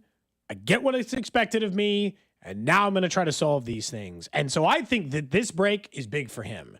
And I'm not saying he's going to go on a run where he hits 15 home runs over the final 60-plus games, but I do think he's going to have double-digit home runs the rest of the way. And I do think he's going to be a big contributor to the offense the rest of the way. Cameron is my biggest question mark. And I don't know why. It's not even like that I doubt his ability at this point, because it's not that. It's just you don't see players come up and have this kind of success this fast, this often. So your Gold always waiting on the other shoe to drop. Normally the guys who burst in the league and play like this the entire way are the guys you're expecting it from, like Paul Skeens. When he came up, Gold, everyone expected him to be a dominant force, and he was immediately, and he won Rookie of the Year and all the other stuff. It was expected. Noah Cameron is so unexpected. He's not even in the top 5 Rookie of the Year odds, even though he has the second best WAR out of any American League rookie currently playing. He has a better WAR than Jacob Wilson, the current favorite to win the American League Rookie of the Year. And yet, that's what to expect him. So, he's a big question mark for me.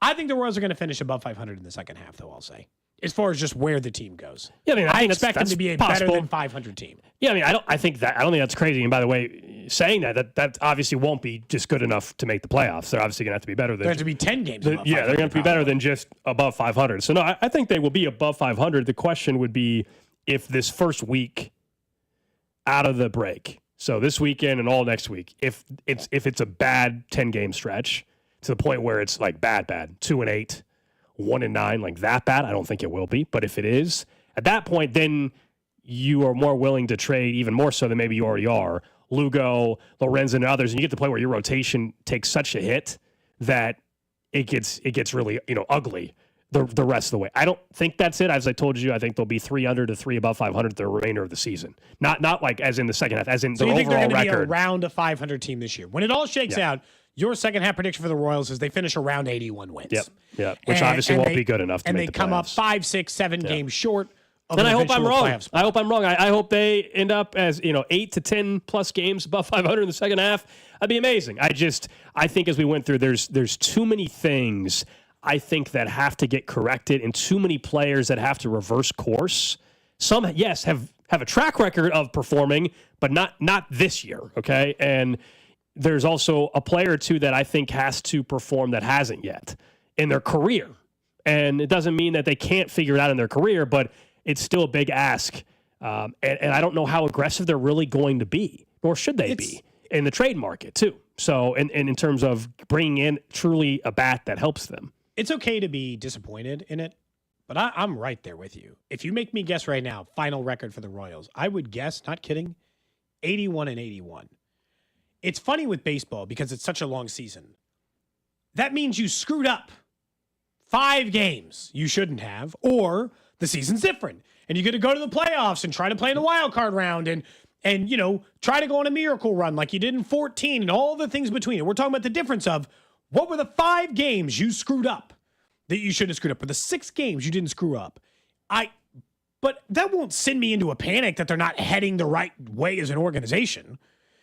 Back-to-back 500-ish seasons, they were better than that last year in a playoff appearance. I'll be disappointed. It'll be a disappointing year.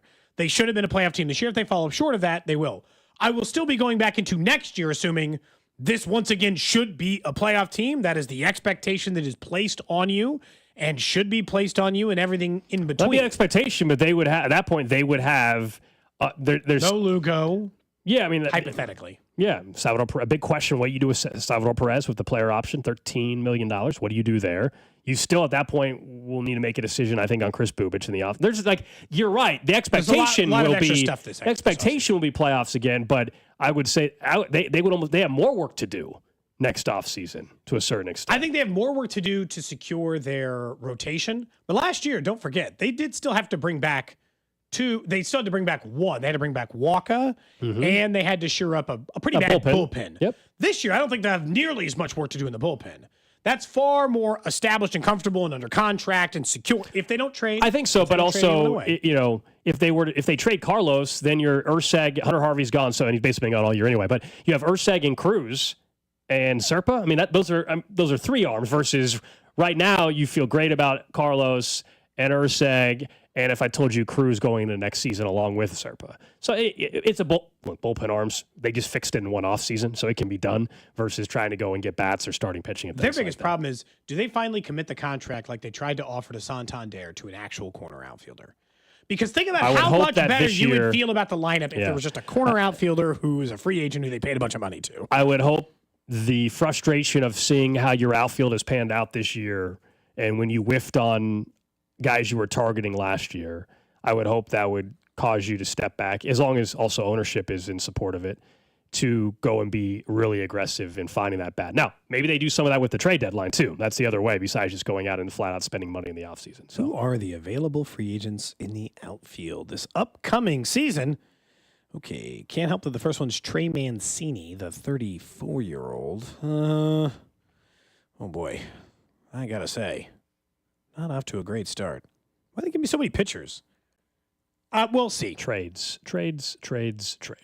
Well, and that might be what it is. Rather than what we're discussing, a free agent acquisition, what's to say that the prospect that you move doesn't buy you that instead, Gold? Another option available to the organization in those circumstances, and they could go that route. But yeah, at this point, I'm just kind of assuming they're going to finish around 500.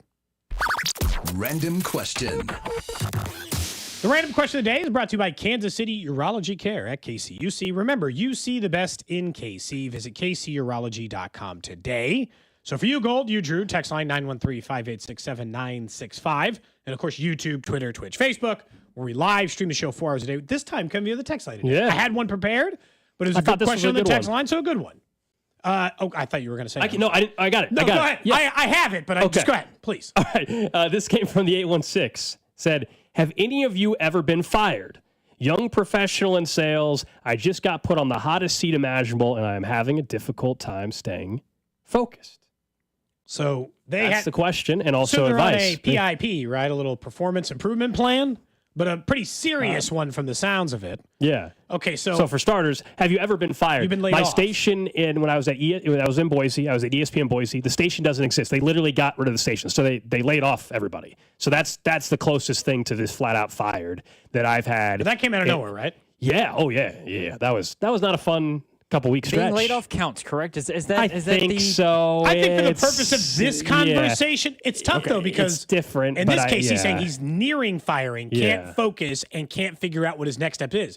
When you're laid off, a lot of times there's not the next step part until you're already out of the job, not in the job. Yeah, the difference also is like since that station went away and they laid us off, there was at least some sort of severance package. Whereas when you get fired, usually, not always, but usually there's not, depending on your contract and things like that. Our business is a little bit different than Okay, others so the still. question is, does he maintain his focus and trying to improve his workload well enough? Yeah, do you like the to job? keep this do you like, job? I guess I would. Yeah, do you or like you the move job? on to the next job. I would ask that guy or gal that texted in. Do you like the job you have? Like, is this a career path you want? Do you like the job? If you're like, you don't like it anyway, then you should be looking and obviously not going to pan out. But here's the thing. I think it's too, like, we talk utopian society all the time. Yeah. I think it is incredibly utopian to think everybody's going to like their job. I think you can like the money that the job gives you. And that can be enough just as long as you can keep yourself motivated in order to do it. So, like, from this guy's perspective, I would say, if you want to keep this job and need to keep this job, I guess time to start kicking ass in the areas they don't like it. But if they're threatening you with firing, I would already be looking for work, wouldn't you? Like, if I'm already on the performance improvement plan, well, then my resume's out. I'm trying to be the leaver, not the leavee, right? I'm not trying to get fired. I'm trying to tell you I'm gone. That's a much better scenario. Of course. I think if anybody could this pick person that, may need to just find another job anyway. Yeah. Did my dad's stance on this when anytime there were a couple of jobs I hated very early in my career. His thing or his piece of advice at that time was always never quit a job until you got the other one. Oh yeah. I mean, I honestly feel like that's just kind of, I think people don't universally do that, but I thought that was that's kind of common knowledge. Like even if you hate your job, unless you got a nice security, unless you're the best decision. Yeah, I'm talking strictly for financial. Now look, maybe if mentally it is messing you up so much, then go for it. That, yes, I agree. And then you got to get out. But or you just have a very nice cushion behind you as far as financial means to not work for X amount of months. But otherwise, yeah, like you don't quit a job unless you have another job lined up. Someone said follow the PIP and plan your exodus because it is easier. I will say, if you have a job and then you apply for a job, it's easier to get some of the terms and things that you would like in the new job. If you're without a job, they know you need it. It's harder to get a job. The negotiation point is a difficult point of contention. They're like, well, this person's employed. And, they don't know that you're on a performance improvement plan. But like a lot of this, I think both these things we just discussed, I thought are just like somewhat common sense things that everybody recognizes. And I've known people to quit jobs before they had new ones. Yeah, I just think that the preference-wise, everybody knows like you're the person hiring you. It's easier to get a job when you have a job. That's pretty much a common thing. I think it might be utopian, Cody, but I am very much in the stance of do what you love to do, and if you work hard enough at what you love to do, you're going to be able to make it, and it's going to be.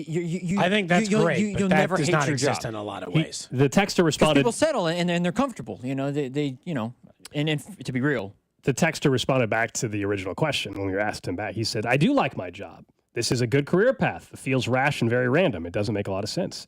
Trying to remain focused that it's not the end of the world."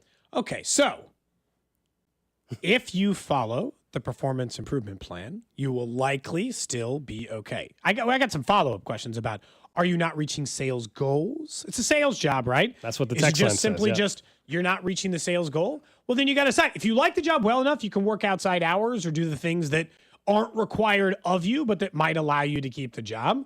But if, again, that's not inside there and there are other good sales or career opportunities, in sales, there are lots of other career opportunities that you might enjoy. If you like the career path and you like the job, there are other places in which that is still available. Drew, I get it, man. I know it's rich coming from the guy who does like professional dum-dum radio, just coming here and I just like yak into a mic. And and I'd tell you, every job's got its flaws, including this one, right? So I know it's rich coming from me. But there is, I'll just be honest with you. I have people in my life, siblings, who I don't think they're like, this job, I'm passionate about it. It fulfills me mentally. But the job it's not a nightmare, and it pays well enough that you like all the things that brings, so you just keep doing it. It allows you to cover your family's expenses. Yeah. I'll just be honest. If I got fired from radio, I'd probably be looking for one of those jobs. I'd just be looking for a job that I like the cash, and it allows me to do the things I want to do in this world. I'll figure out the rest. Well, no, and I think that's... I have to love every second of the job. I think that, and that's where your priorities are, a little bit different for everybody. I get, and if you're in a situation that you don't like, I understand having to suck it up and deal with it while you also try to pursue what you want to do being a necessary thing. Because ultimately you have to survive. Now we just got people giving them other job opportunities. 913, tell them to go apply for HVAC shops. Over $200K a year in sales, and nothing easier than selling air to people with none. I mean, I'm sure when your AC's out, that's about the easiest time to be like, the car's at the shop right now. Would you? Yeah. If Gold accidentally stumbled onto a car lot right now, this would be the easiest time of his life. I'm waiting for a phone call right now, actually, to find out how much this is going to cost me to fix this. From the 816, AC PIPs are written to fail. Good luck overcoming it. They're saying once you're on there, maybe so. See, now we're going to send this guy into a panic. I don't want him to think that we're supposed to try to calm him down. I can't reassure him. I've never been on a performance improvement plan. Has everyone been on a performance improvement plan? He said plan there is no PIPs. This is the job that's never been done before. Oh, that's never been done before. Oh, but they're making it clear that he just knows he's on the hot seat and he's got to claw his way out. Okay, well then just claw your way out. I'd say that. Can I ask how old you are? Please text it. I'm just curious how old you are. Take it day by day. It's one of your first jobs? Is that what he said? I think it's one of those things that you have to take it. I know this is a very, a sports reference in a way, but taking it day by day and moment by moment actually is similar to the Instagram story I posted, actually. Day by day, moment by moment. But I think literally focusing Speaking on like car bumper stickers. I think there's, but again, it is very car bumpery. However, I think if you actually apply it and you think about it, there's direct application to everybody for taking things one step at a time and being able to try to focus on one thing and getting better at one thing, and ultimately everything will improve overall. Again, I guess the question for those just tuning in, and I guess it answered our age question. He already said young professional, but the question was, have any of you ever been fired? Young professional in sales. He said he just got put on the hottest seat imaginable and he's having a difficult time. And that's how we've gotten to this conversation. But new role, new thing. They might not have had it all sussed out. Are there other roles you could go back to? There's lots of stuff you like working for the company. What is your dream retirement job? Let's say you got to have a job just to make part-time hours. Some guy on the text line said 25 years of construction, excited he just got a job at Ace Hardware. I am always impressed at the knowledge of just like the random hardware store employee. If this guy's doing it, that explains to me like, how the hell do you know every single thing I'm looking for here? I know Drew's is a starter at a golf course. So, like, I don't have to ask him. His dream retirement job is old dude sitting by the water cooler. Are you the 812? Yes. Yeah, you're the 812? Head on up to 1. It's open today, boys. I know that's his dream job. There's no question in my mind that's his dream job. Dream retirement job. I'll be honest, that's not really something I've thought about. I'm not even kidding. I'm just saying, like, if you have to have him, what is it? Dream retirement job. I don't think it's like a Lowe's or Home Depot for you. No, you're not a Walmart greeter type. Definitely not. Because your dad works like he's semi. Yeah, that's a good question. Dream retirement job. Gold's going to go back to doing the video game reviews. No, it probably right this second. It would probably be something related to like cards or sports betting. Honestly, like sure, just work the sales counter at a card store, something like that. But I think I'd want to go really look at like dogs or something, right? Just a counter at a place that like takes dogs in, like a shelter. Yeah, you take them for a walk, that kind of thing, you know. Yeah. So that one says Instagram model or influencer. Actually, Cody, I'm just going to be an actor. I'm just going to be a retirement job actor as an extra in every possible thing. Chase that dream, Gold. Yeah, that's it. Ask the guy at the Coldplay concert. Someone says, my dream retirement job is driving the taxi boat at the Lake of the Ozarks. Oh, all right. Just sitting on the lake. Nice. Driving people. I don't want to deal with drunk people that much. It's not my dream retirement job because I don't want to. When you're not the drunk one, drunk people are annoying. When you're drunk together, everything's cool. But like when you're, you're in there. Cameraman for Coldplay concerts. Great retirement job. Oh, someone says the dream retirement isn't the start of the golf course. It's the marshal. You get to drive around and yell at people to go play pad to golf faster. Hey, guys, you're behind pace. I'm going to be totally honest. I'd rather be the starter than the marshal because you're a curmudgeon being the marshal. Oh, yeah. You eventually, you don't like it. Even if it's funny to yell at people and stuff, eventually you're like, I don't enjoy doing this. Being the starter, what's up, guys? How's it going? I will say the one pick of the marshal is picking on everyone's golf game, and they're like, whew, that went right in the water. Yeah, picking on them a little bit as you're telling them to pick it up. It is kind of funny to like get to pick on people a little bit as you're cruising around. That is enjoyable. I thought you guys were going to be doing. I thought you guys were going to be in hot takes. You know, doing a podcast at 85 together. No, well, I don't want to be doing. What is it called? Saggy takes. I mean, I don't want that. Actually, I don't. That's exactly what it's called. I mean, then you just kind of. Someone, please tell me there's some old guys that already have that name for a podcast. I mean, Saggy Takes is a beautiful podcast for sports takes when you're in your 80s. It's crazy to be like, all right, we're in our 80s, and our audience is other 80-year-olds, and then we're just talking about problems for 80-year-olds. I need to get that name reserved now. You should right now. Yes. Saggy Takes. The Saggy Takes podcast. Bunch of 80-year-old dudes just talking sports. Problems? Yeah, or sports and everything, yeah. Cody, every single take would be back in my day, every single take would have that sort of a storyline. It'll be sponsored by Blue Chew or something. I mean, I think it fits for you guys to do that. Saggy Takes. I think it makes a lot of sense. 40 years from now, 50 years from now. That's a long time. It's not my dream. I don't want to keep doing this job in retirement. I want something that's like a different energy to it, you know? All right, up next, we will get to a Fan Club Friday presented by Circa Sports and Circa Resort out in Las Vegas. We'll have Danner from Four Hands Brewing stopping by. I had a question that a friend asked me about jerseys. I want to ask you guys as well. We'll get into that. Plus, we'll talk more about the Chiefs heading into camp next week. What's up, Kansas City? This is Vinny Pasquantino, and you're listening to Cody and Gold, weekdays starting at 10 on 96.5 The Fan. Brought to you by Heartland Men's Health, the leader in men's sexual health. Thousands of men have been successfully treated for low T, ED, and more, all with discretion and compassion. Make your appointment at heartlandmenshealth.com. We're going to draw one name of a person that sold their car to GiveMeTheVin.com and give them $25,000. Wow. Give Me the Vin is giving away $25,000 in cash every month. Could you imagine being that person? Wouldn't that feel great? That would be awesome. Well, honey, you won. Oh my God. Heather Krager of Dallas, Texas won $25,000 and Give Me the Vin's big cash giveaway. That's so cool. You could be next to get a little more, maybe a lot more. I guess that old Mercedes was worth more than I thought. No purchase necessary. For official rules, go to GiveMeTheVin.com. Missouri sports fans, I got great news for you. Underdog is now available to play in your state, and you can go yard all baseball season long with Underdog's Champions Game. As we get ready to roll into the 4th of July holiday, the baseball action is heating up. and Underdog is a leading place to make all of your sports selections. To play, all you have to do is download the app and choose whether a player will go higher or lower on one of their stats. You can choose from things like home runs, total bases, and so much more. And once that entry feels good, you can play with as little as $1, and if you get everything right, you could win up to 1,000 times your money. Maybe it's time for Vinny Pasquantino to start heating up, and you love the over on his total bases this weekend. Download the Underdog app and sign up with promo code Bob to unlock a special offer of up to $1,000 in bonus cash when you make your first deposit with promo code Bob. Must be 18 and present in Missouri. Terms apply. See UnderdogFantasy.com/web/deposit-match-terms. Concerned with your play? Call 1-800-GAMBLER or visit www.ncpgambling.org. That's the sound of James adding long-lasting Gain scent boosters to his laundry this morning. Several hours later, James sniffs the irresistible scent of Gain on his shirt. Gain. Several hours later, James has even caught the attention of his mother-in-law, and she never gives him attention. Ooh, you smell amazing, James. Oh, thanks, Mom. I love you too. I never said that. Add Gain scent boosters to your laundry. Add joy to your day. If Twisted Tea Hard Iced Tea was your best friend, it would be the kind of friend that starts an impromptu dance party in the supermarket aisle that turns into an all-day pool party rager at your place, and you don't even own a pool. Twisted Tea Hard Iced Tea turns any day into a legendary adventure. It's smooth and refreshing real iced tea with just the right kick of alcohol. Twisted Tea Hard Iced Tea.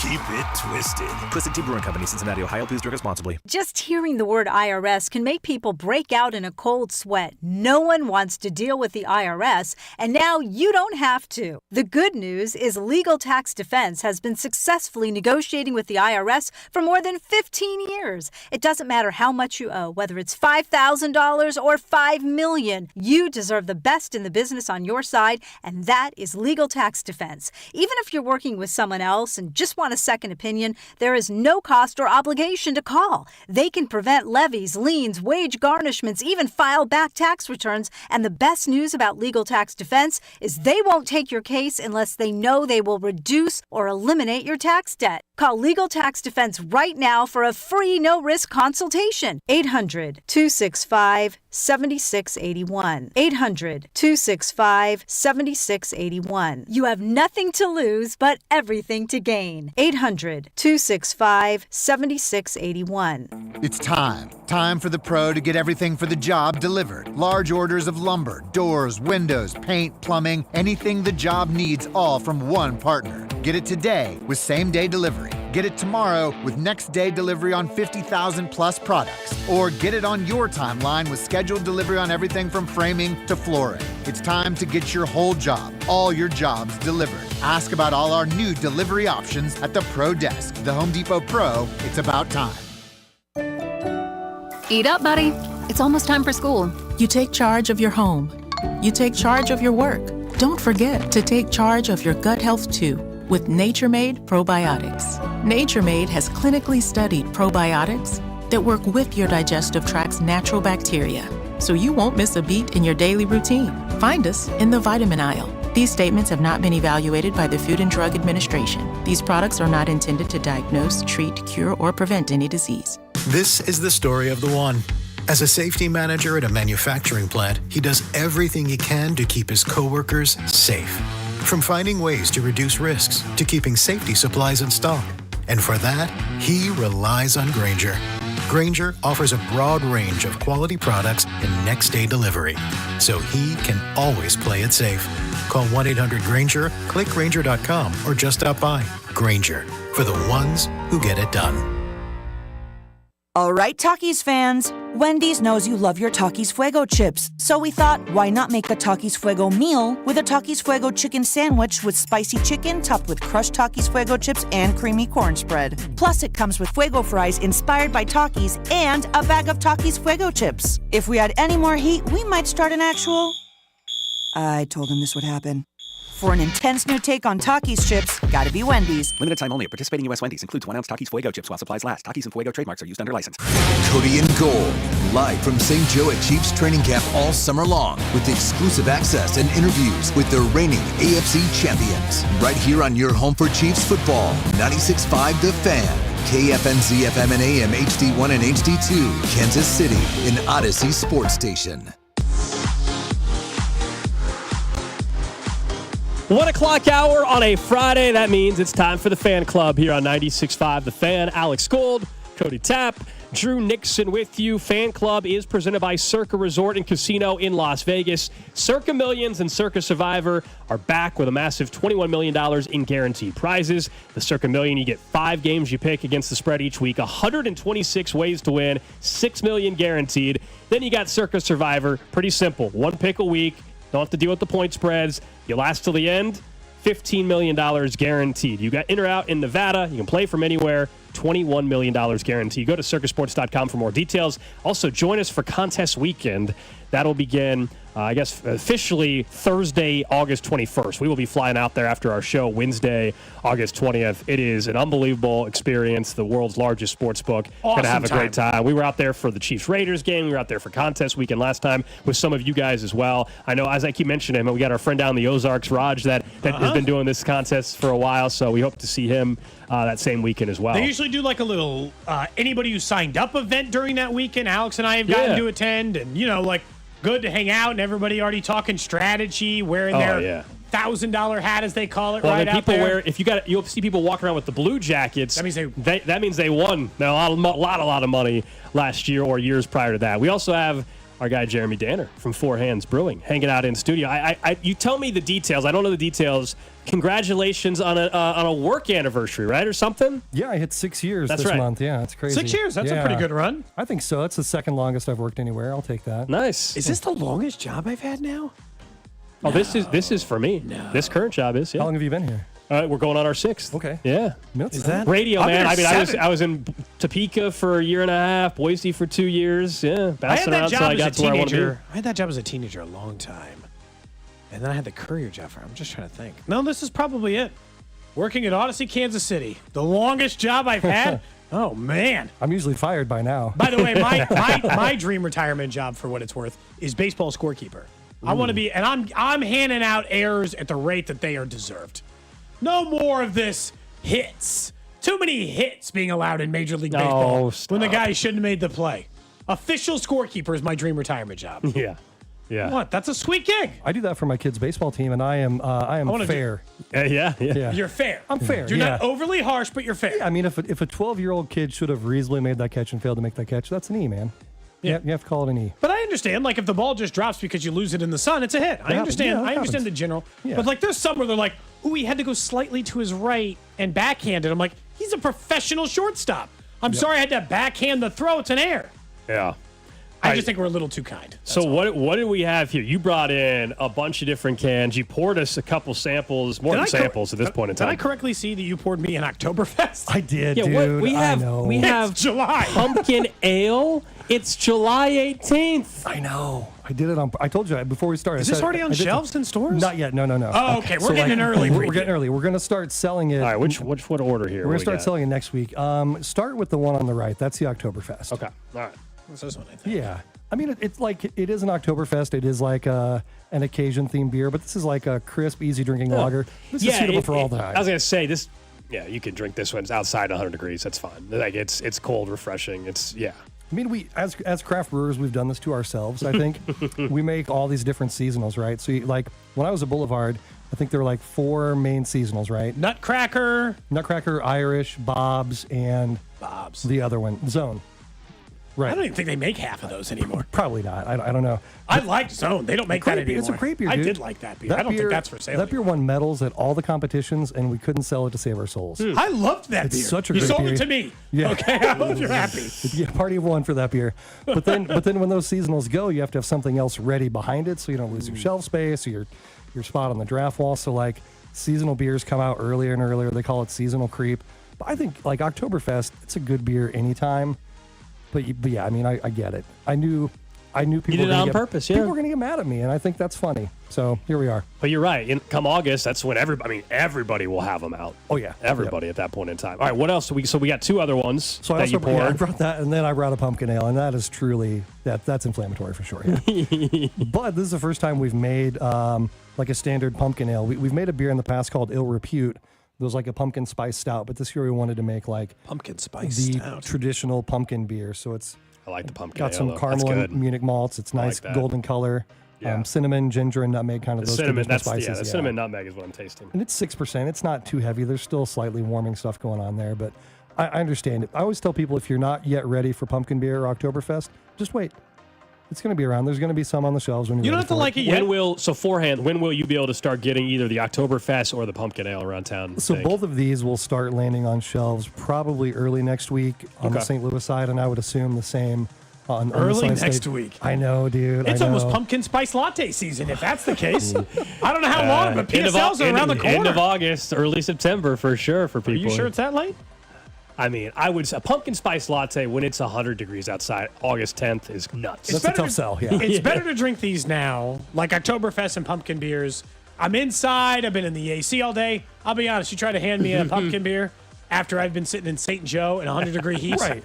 It's going to be a tough one. Yeah. It's going to be a tough one then. yeah, But also, the like, I don't care what season. I'll just pumpkin drink it whatever. ale- If I like them, I like them. I would agree with that for pumpkin ale, but again, the Oktoberfest, I actually think is light enough that I don't one think I the- don't think has to do with the temp as much. I mean, that's the whole point of Oktoberfest beer in general, is it needs to be light enough to be consumed, massive stein after massive stein during this party and not get a buzz but not get too messed up is the idea with it. You're mentioning pumpkin. I'm going to bring up a TikTok because it was talking about this, and it makes no sense that this was a disproportionately high amount of the answer.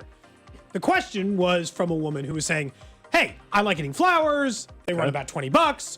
What is the male equivalent of getting something like that that's not, and immediately people are like, hey, don't turn it dirty. We're not looking for that. I'm just saying, like, if I'm picking up something in a I'm thinking of you variety, and a disproportionate amount of the thousands of responses was pumpkin bread.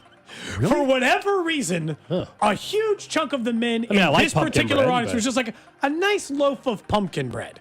So the question, one, I'd eat pumpkin bread different times of pumpkin year. bread is great. But yeah. what is the male equivalent of, what's the male flowers? equivalent of I'm just picking? Is it beer?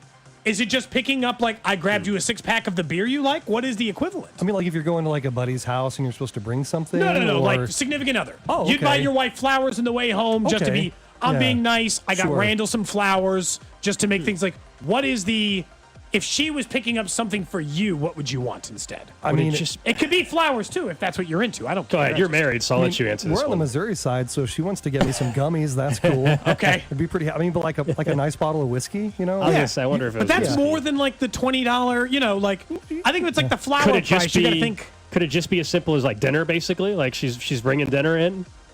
I guess. I guess, but that doesn't feel, I don't know. she's just showing up with it versus. Or she's buying. She got the stuff, and hey, I'm making this your favorite. Whatever your favorite meal. I'm making this or whatever. Everyone's just Could that saying be it? groceries, favorite snacks. Like a QT gift card would be cool. Okay, I mean- that's I'm thinking about you. That would. See, If they brought you home a couple of roller. roller grill items I'd and be super happy about that. He comes home with a bunch of steak and cheese taquitos. a bag of steak and cheese taquitos and some gummy worms, and you're like, I was thinking about you today.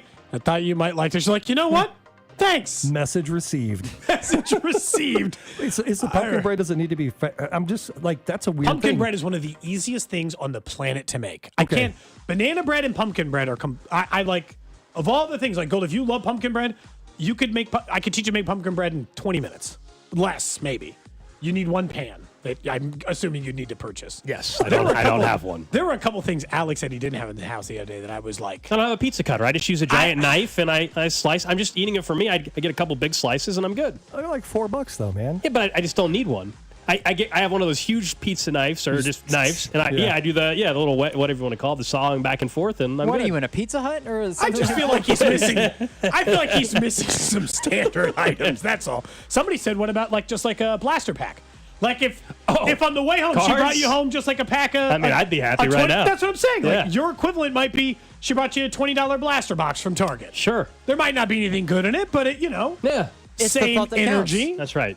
Somebody said beer is a common one. 6-pack, course. 12-pack. Ooh, we don't buy a lot of lottery tickets, but the bingo lottery ticket, that's that's a fun one to do. That's like 12 minutes of fun, right? Is it a scratch off? Yeah, it's a scratcher. Gotcha. Yeah. Gotcha. It's like a $3 scratcher at the store. Okay. Yeah. I like putting scratchers in little gift stuff. Yeah. Put them on top of presents or in stockings.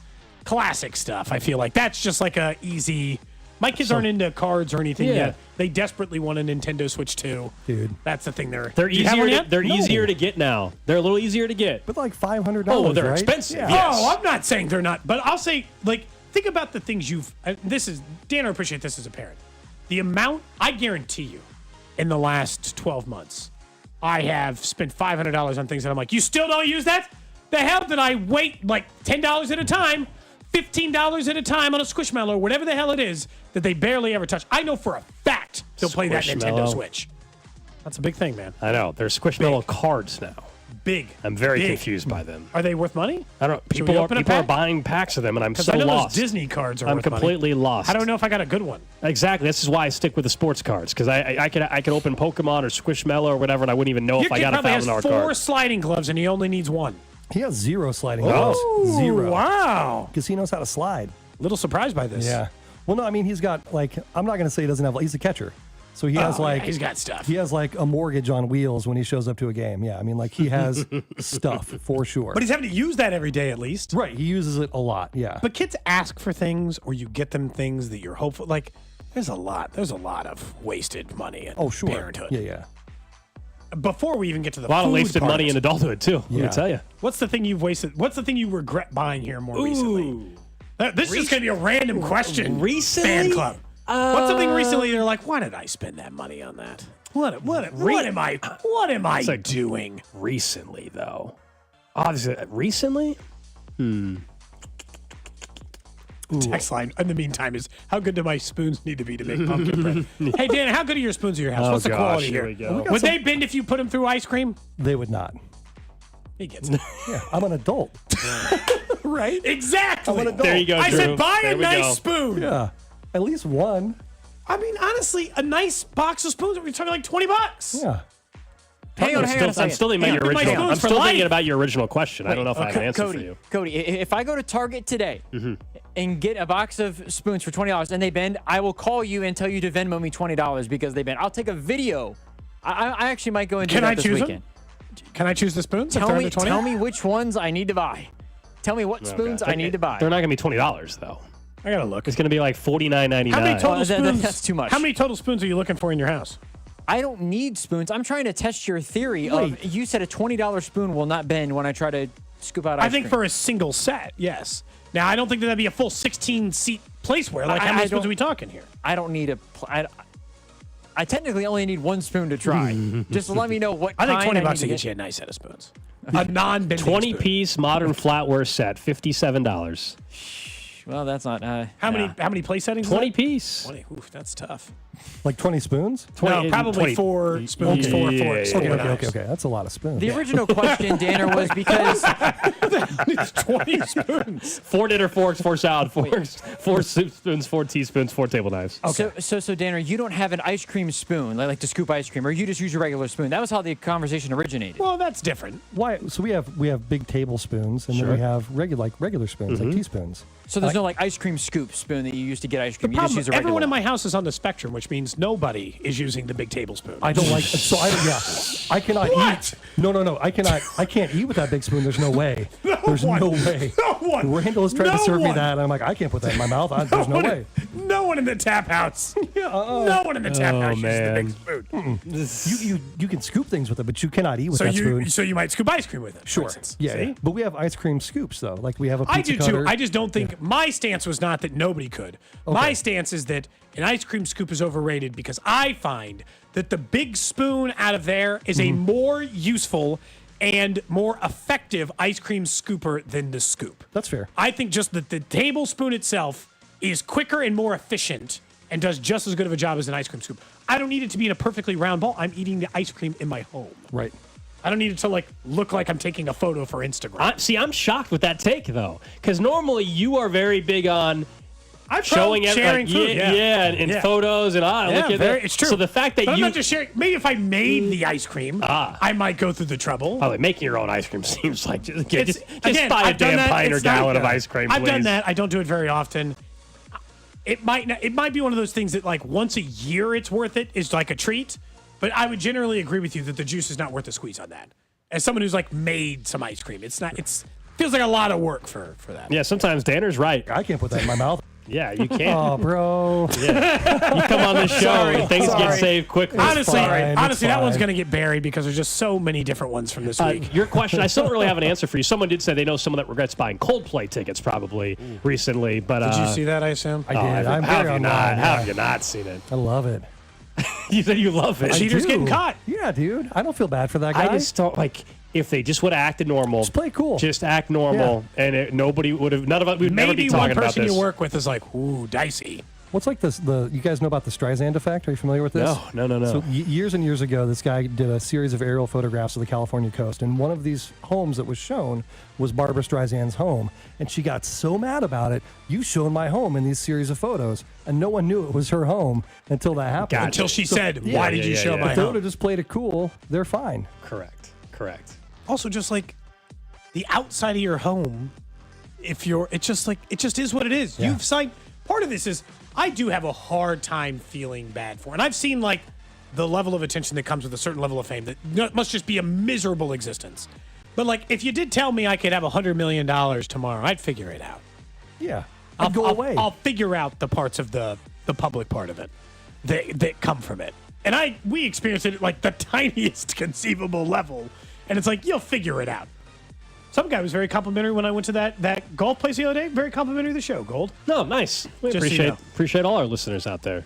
Ooh, I know what I regret buying recently. All right. So for Father's Day, my son gave me a 10x6 inflatable pool that he got at a garage sale for like $15. Nice. But because 10x6, that's a big. That's great, dude. It held like big inflatable. It held like 350 gallons of water, and even more if you overfilled it. Oh my! But I decided I needed a pool cover for it, so I spent $35 on a pool cover for this inflatable driveway. You put the pool in their driveway?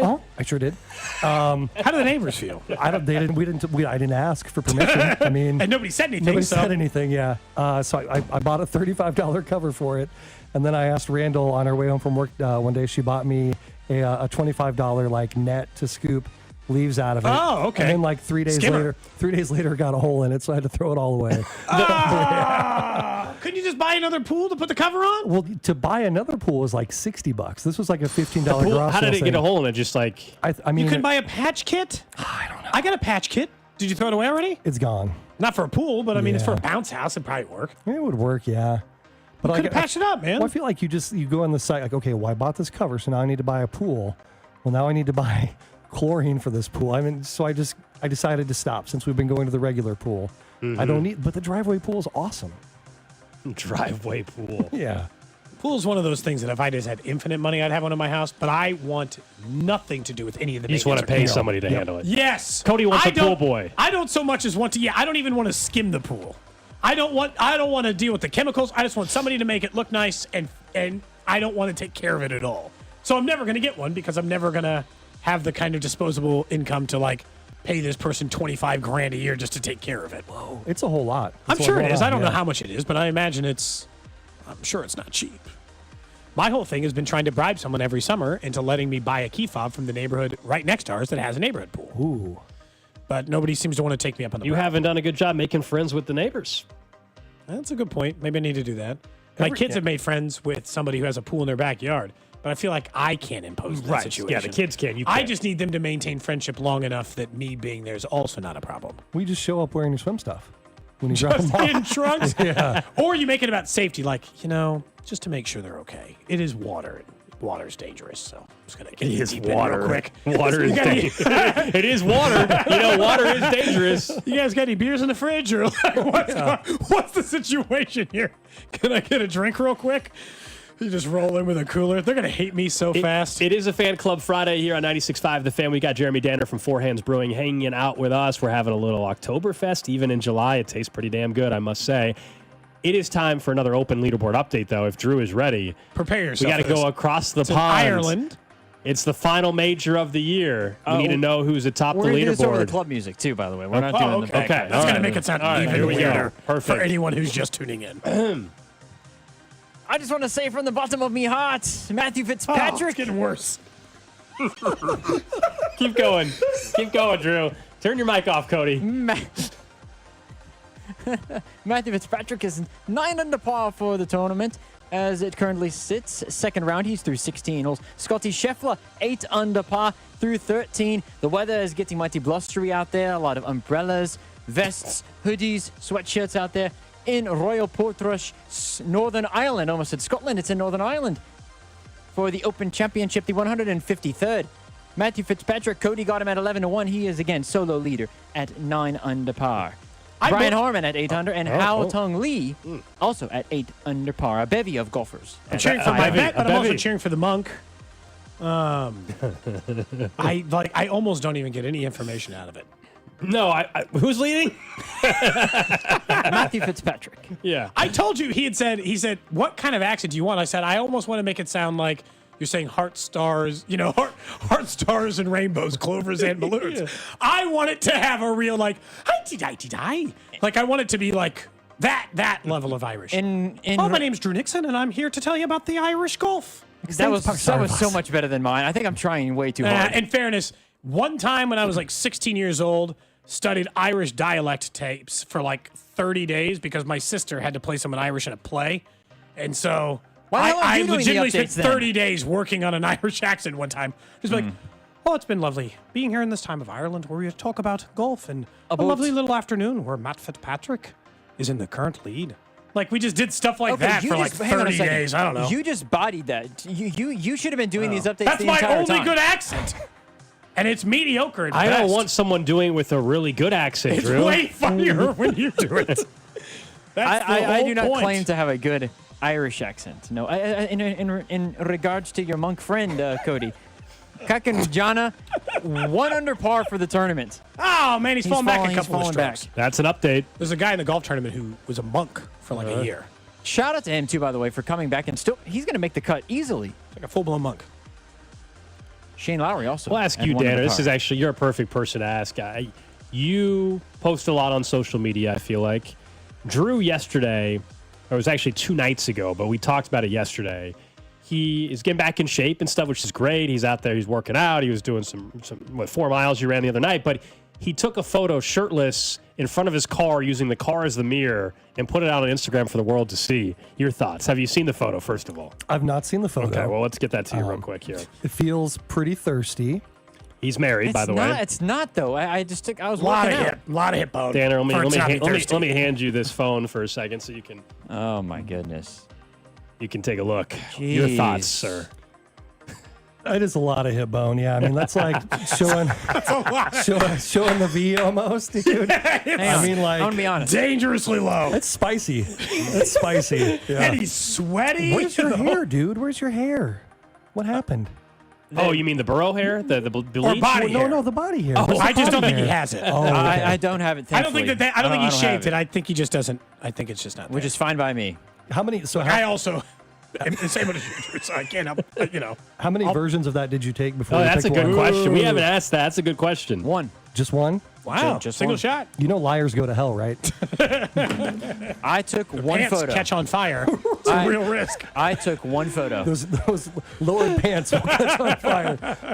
And I did not lower the shorts at all. First of all, also the fact that everybody's first reaction is, "Hey man, your shorts are a little bit low." Well, it's a photo. You I think put you're out the paying too much photo. attention. I just took a picture. I literally simply took a picture in the car Shirtless. mirror. Shirtless. Yeah, of course, because I just got done And with the put it workout. out I want to show on people I was working Instagram. out. Are you Yeah. saying it says more about us than it does about you that we're talking about the hip bone? That's what he's saying. It probably does. Can it say something about both of us? And again, it's not just you guys. Karen, you said Carrington also. The first thing He you was the said. first person Karen pointed said it the out. same Called thing too. you nasty for it. I said you're nasty. I had In a good way? zero. No, I no. had. Relax. I had zero intention. All right, up next, Oh we my will goodness. talk a little bit more about the Royals heading into now really the second half post All-Star break, and we'll talk to Dan a little bit more about the Chiefs as we get set for training camp next Tuesday. This is Cody and Gold, brought to you by Heartland Men's Health, the leader in men's sexual health. Thousands of men have been successfully treated for low T, ED, and more, all with discretion and compassion. Make your appointment at heartlandmenshealth.com. Tune in to hear Royals insider Josh Vernier every Wednesday at 12:30. We need to nip this in the bud. We need to nip what in the bud? On your home for Royals baseball, 96.5, The Fan.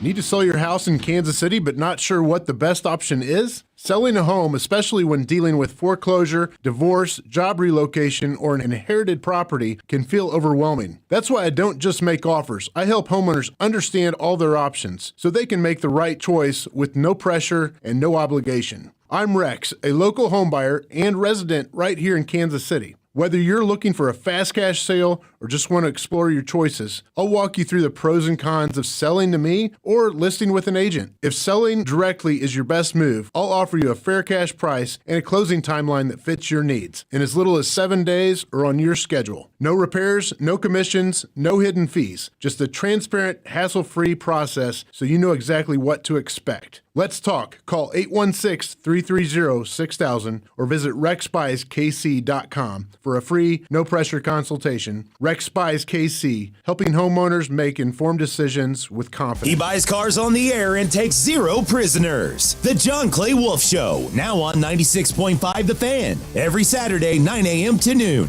And be sure to watch live at jcwshow.com or stream the chaos on YouTube. Call Aspen Lawn and Pest Control. Our iconic blue trucks and expert team get it right the first time. Award-winning full-service lawn care and pest control since 1985. Call today for a free estimate. Visit aspenlawn.com.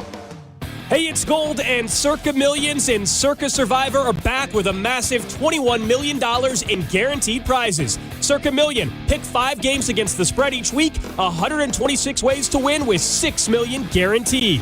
Circa Survivor, 1 pick a week, no point spread, lasts the longest to win it all. $15 million guaranteed. Enter in Nevada. Play from anywhere, $21 million guaranteed. Visit circasports.com for details. At CertaPro Painters, we know that a happy place comes in many colors, like ones that inspire a sense of wonder, or a new flavor that makes life just a little bit sweeter, or one to celebrate those moments that lift you to new heights. With thousands of 5-star reviews, you can trust us to bring happiness home. CertaPro Painters. That's painting happy. Each CertaPro Painters business is independently owned and operated. Contractor license and registration information is available at CertaPro.com. I'm McCall with Lee Summit Subaru, and it's time to make a big deal out of nothing. Announcing Lee Summit Subaru's 0% event. Up to 0% financing on select 2025 Subaru models for 72 months. And we have the largest selection of Subaru certified pre-owned vehicles in Kansas City, starting as low as 1.9% for 72 months, plus a $200 gas card with purchase. Fall in love with driving again at Lee Summit Subaru. Based on January 2025 through June 2025 Kansas City inventory listings. Imagine buying your next car from one dealership. With the support of many. With everything you'll ever need. When you buy from any of the Balderston Auto Group dealerships, you're getting the support from all of our dealerships. Like our 100 service bays, collision, and detail centers. And our free exclusive lifetime warranty. No other auto group gives you that. From north, central, south, the Balderston Auto Group has you covered. A family committed to excellence, growth, and harmony. Go to bagkc.com. When businesses thrive, communities score. That's why Bank of America is the official bank of FIFA World Cup here in Kansas City. And our more than 30 local business specialists are ready to help your business win. What would you like the power to do? Learn more at bankofamerica.com/local business. Bank of America, official bank of FIFA World Cup 2026. Bank of America Corporation, all rights reserved. Eat up, buddy. It's almost time for school. You take charge of your home. You take charge of your work. Don't forget to take charge of your gut health too with Nature Made probiotics. Nature Made has clinically studied probiotics that work with your digestive tract's natural bacteria, so you won't miss a beat in your daily routine. Find us in the vitamin aisle. These statements have not been evaluated by the Food and Drug Administration. These products are not intended to diagnose, treat, cure, or prevent any disease. Do you owe $10,000 or more in credit card debt or personal loans? With credit card debt at all-time highs, Debt Relief Advocates is urgently notifying consumers of debt relief now being made available, designed to aid consumers with out-of-control credit card debt. Those who qualify and enroll for this relief program will only have to pay back a fraction of what they owe. This is not bankruptcy or a debt consolidation loan. This is a relief program that credit card companies would rather you not know about, as it ends your debt nightmare and saves you lots of money. Consumers owing at least $10,000 in credit card debt or personal loans can now take advantage of this debt relief as the cost of living skyrockets. Debt Relief Advocates has established a relief hotline for you to call to learn what debt reduction you may qualify for, so don't wait. For this free information, call the Relief Hotline at 800-707-6152. 800-707-6152. 800-707-6152. Get in the zone, AutoZone. Welcome to AutoZone. What are you working on today? Hey, that's the spirit. Right now, we're celebrating free with a free STP oil filter when you buy 5 quarts of oil and free Duralast brake pads when you buy 2 rotors. Like always, free battery testing, charging, and recycling at every store. Celebrate free at AutoZone, now through July 28th. Get in the zone, AutoZone. Restrictions apply. This is the story of the one. As a lineman, he does whatever it takes to keep the power on in his community. And he wants a partner like Grainger who does the same. Grainger offers the professional-grade products he needs, from voltage detectors to harnesses to hard hats, plus fast, dependable delivery, so he can rise to every challenge. Call 1-800-GRAINGER, click Grainger.com, or just stop by. Grainger, for the ones who get it done. This report is brought to you by Surfside Iced Tea and Vodka and Surfside Lemonade and Vodka. Surfside Iced Tea and Vodka and Surfside Lemonade and Vodka. Proud partner of the Kansas City Royals. Each can of Surfside is only 100 calories and the best part, 0 bubbles. Grab it at the K or ask for it at your favorite bars and liquor stores. You're listening to 96.5 The Fan from the Mission Plumbing, Heating, and Cooling Studios. Fan Club Friday continues here on Cody and Gold. Fan Club is presented by our friends over at Circa Sports. Circa Millions and Circa Survivor in Vegas is back with a massive $21 million in guaranteed prizes. Circa Million, you pick 5 games against the spread each week, $6 million guaranteed. Survivor, 1 pick a week, no point spread, $15 million guaranteed. You can enter out in Nevada, play from anywhere, $21 million guaranteed. Visit circasports.com for details. We will be out again in Las Vegas beginning on August 20th. Speaking of Las Vegas, yes, you might have seen earlier today that the NFL Players Association leader Lloyd Howell Jr. He resigned from his job because a little bit of scrutiny came up over some of his handling of certain things. But then the report was, oh, there's more coming. Yeah. Just give it a few more minutes. The more is here. Now, the headline, ex-NFLPA boss Howell's strip club expenses sent to investigators. So part of his other issues as it relates to the union business is that he had included a $738 car expense that took him to the airport directly to a strip club. The documents are union-approved expense reports and receipt. One receipt showed a car service picking him up at 10:26 p.m., picking him back up after some. What time did he get picked back up? I'm curious. I don't know, man. How long was he there? I don't know. Shows ATM withdrawals of between $200 and $525 from a club ATM using the company card. They include $2,426 in charges at said casino that include to be used for 2 VIP rooms. Oh, dude, the company card? What are you doing? You're putting 10 grand on the company card at the strip club? He gets paid $1 million or $2 million a year. I know it's $5 million, I think, last year to be the NFLPA lead. Just use your own money. You want to spend $5,000 at the strip club? You make $5 million a year. Is he married? Do we know? Ooh, great. My only thing that he was thinking is like, oh, I can't put it on the. Right. But still, like, you got caught either way. But like, dude, you can't have one credit card your wife to know about if you're going to go to this length. I don't know. Company card, you're going to risk your job. Yeah, not smart. Not smart. I mean, what do you get for that much money at a strip? That's a lot of In money. a Vegas strip dude. club, probably just a couple of strip dances. Or strip dances. That's what they're called. This is funny because Cody refuses dances. to go to a strip club. So the fact he called them strip dances Really is everything. We have gone to Vegas multiple times. We just had strip club too many times. We used to have a bet that he had to go to a strip club and he owed the show a strip club visit, and he ended up talking his way out of it, of course. But thank God. But so that's funny. I hate him. Oh, same. I haven't gone in years. Yeah. It's been a long time, but it's something that we had joked on the show because Cody gets very uncomfortable when we talk about strip clubs.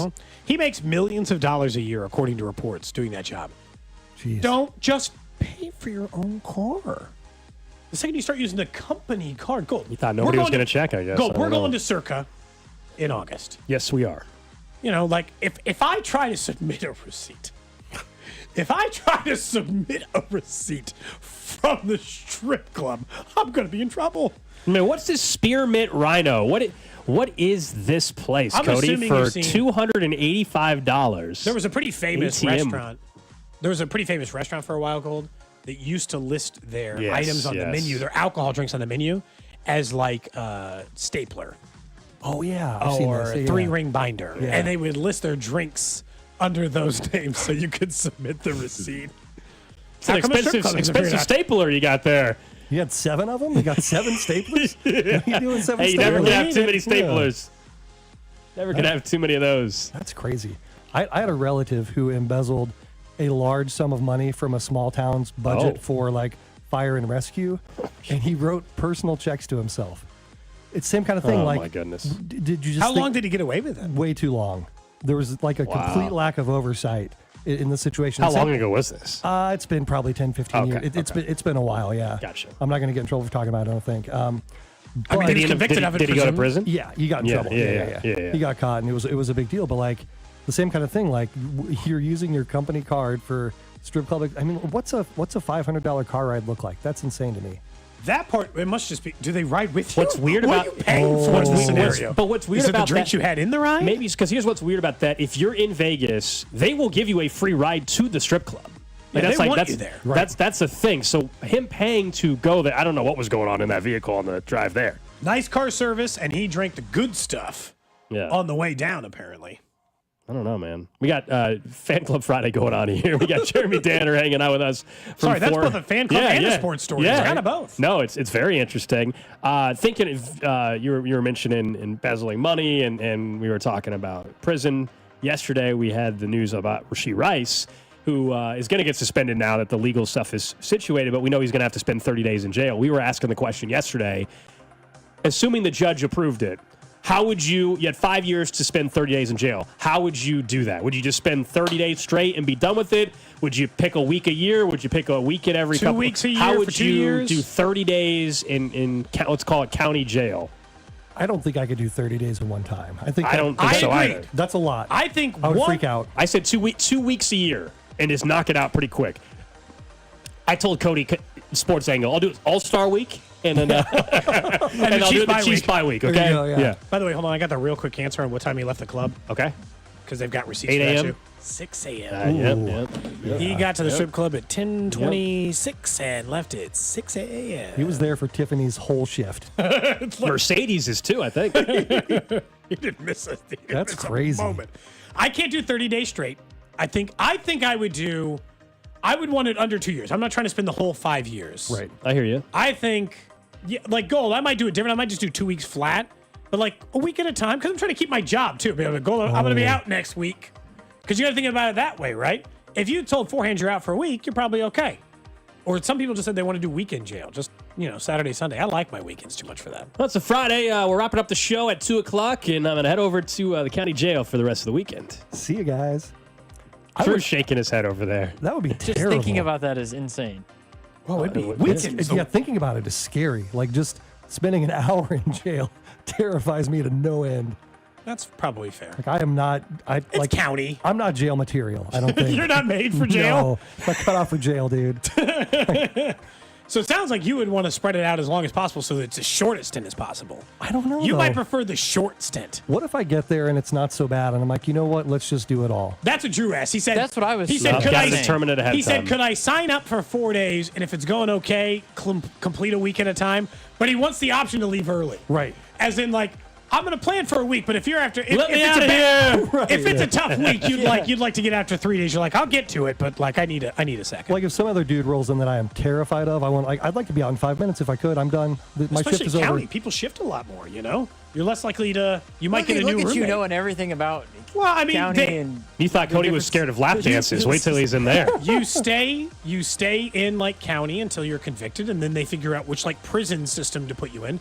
So if you are awaiting a conviction or you're just there because you got like a DUI, it's a short-term stay at county before they typically send you to like, they can hold you there for a while. Sometimes it's a quicker turnaround than that, but they don't usually Some send people you. were saying county's worse than actual.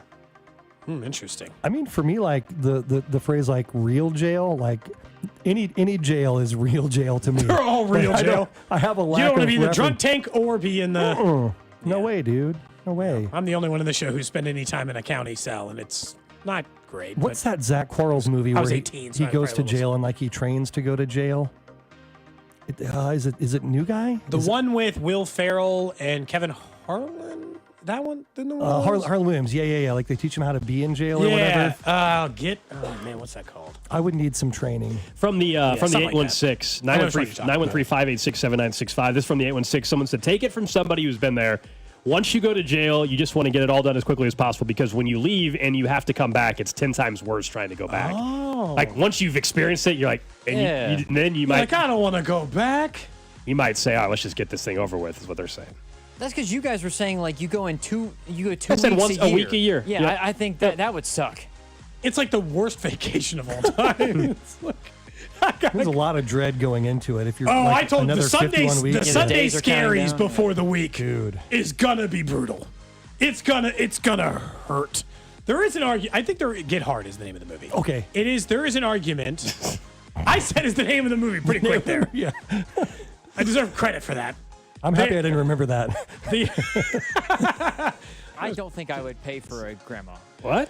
True. We're not even talking about that. No, I do think that there's an argument that if they guaranteed me my job, I'd be like, I'm just going to do the 30. Yeah. I'm going to do the 30 days. I'm going to get out of here, and this is going to be over. And I'm going to do it as soon as possible so it doesn't hang over my head for the 5 years or anything else in between. Someone said that if they gave them the choice, they would just go every night for 90 straight days, and they just sleep there. No. 10 p.m. That's off. 90 nights. 90 nights. They just sleep Sleep there. there. 8 hours Insane. equaling 30 total days No. by sleeping there overnight. That's the last place I want to sleep, right? You'd rather be awake during that time? I think so. I don't think prefer you'd the be other able way? to sleep.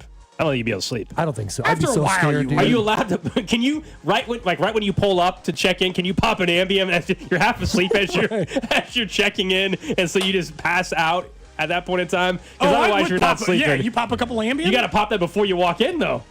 You're walking through the doors. I feel like intake is not fun either. So like, Oh, a cavity search every time. right? So, Yeah. like maybe that's so- the disadvantage of spreading that out is like literally. Spreading that sorry, out. I know. Yeah. I Thank you, I Danner. heard it. My bad. The disadvantage of the like- cavity I'm like, search. nope.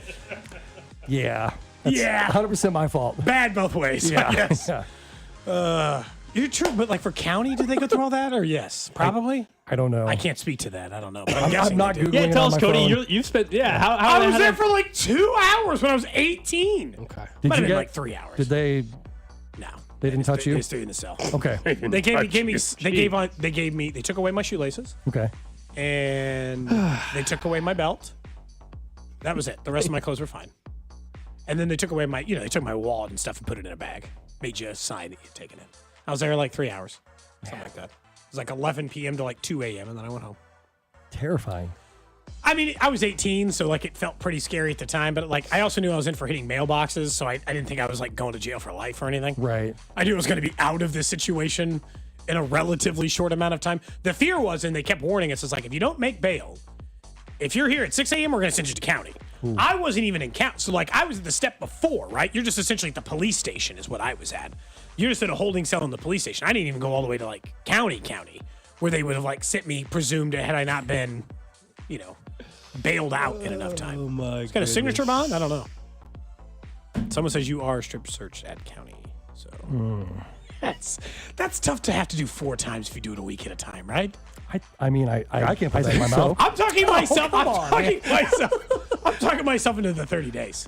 Yeah. Just get it over with. Yeah. I know it sounds miserable, but I'm talking myself into 30 straight. I don't know what else to do. Excited for the Royals' second half of the season? Yeah, dude, I'm excited to watch any baseball, but I am excited. I think we got some momentum maybe with some guys turning around a little bit. Like Vinny's looked a lot better over his past 7 games, right? Yeah. Bobby crushed to come out of the All-Star break last year. Obviously, he didn't have... July is his month. Yeah. True. Historically, in July, he's a monster. It's like 480-something last July. I mean, that's insane, dude. That's insane. I just think there are so many different things that have to go right for me to be sitting here thinking that the final week of the season, we're talking about them being a game out or having a spot or something. Like, it takes the 3 guys we all know continuing to perform like they did the last 2 weeks or so. It takes Caglione, I think, getting going a little bit. You don't have to hit 280 the rest of the way, but he's got to be hitting 240, also showing a little bit of pop. It also means that if they trade Lugo, Reagans has to come back by mid-August, but who's stepping in during that? If they trade Lugo and Lorenzen and Reagans is out till mid-August, so your rotation gets worse, your offense then really has to elevate. There's just a lot going on. That makes it really tricky for me to see them getting to a spot where we're talking playoffs still the final week of the season. I mean, does Lynch start again? Does Daniel Lynch IV come back? He's on the IL, but maybe. He's probably close. He was on the 15 days, so 15, he could hypothetically probably come back. We forgot to ask JJ about him on Tuesday, but I imagine he's not terrible. I mean, Lorenzen could be back in 10 days or something, but, because he's a potential trade guy too. It's going to be a spot start. It's going to be a bullpen day or Rich a Hill, Bolin day Dallas or something Keuchel. here pretty soon. I haven't been following what Dallas Keuchel did in AAA. Has he done anything good? Has he even pitched for him yet? I don't know if he's signed. He pitched a couple games, I think. Okay. Obviously, Rich Hill's been down there. His ERA is 5 something. He did just have 10 strikeouts in 5 innings. But Dallas Keuchel, I don't know if his minor league numbers in front Should have of me. looked it up before I came in. Thought about it. Yeah. There was no reason for you to look up Dallas Keuchel's numbers before you came into the show. I don't know if he's pitched yet. I thought he had 1 start. Okay. I'm looking. Hold on. Minor league and Japan. He has made. He has pitched in 1 game. He's not made a start. Okay. Gotcha. He has pitched in. He's got a 4.5 ERA in 1 appearance.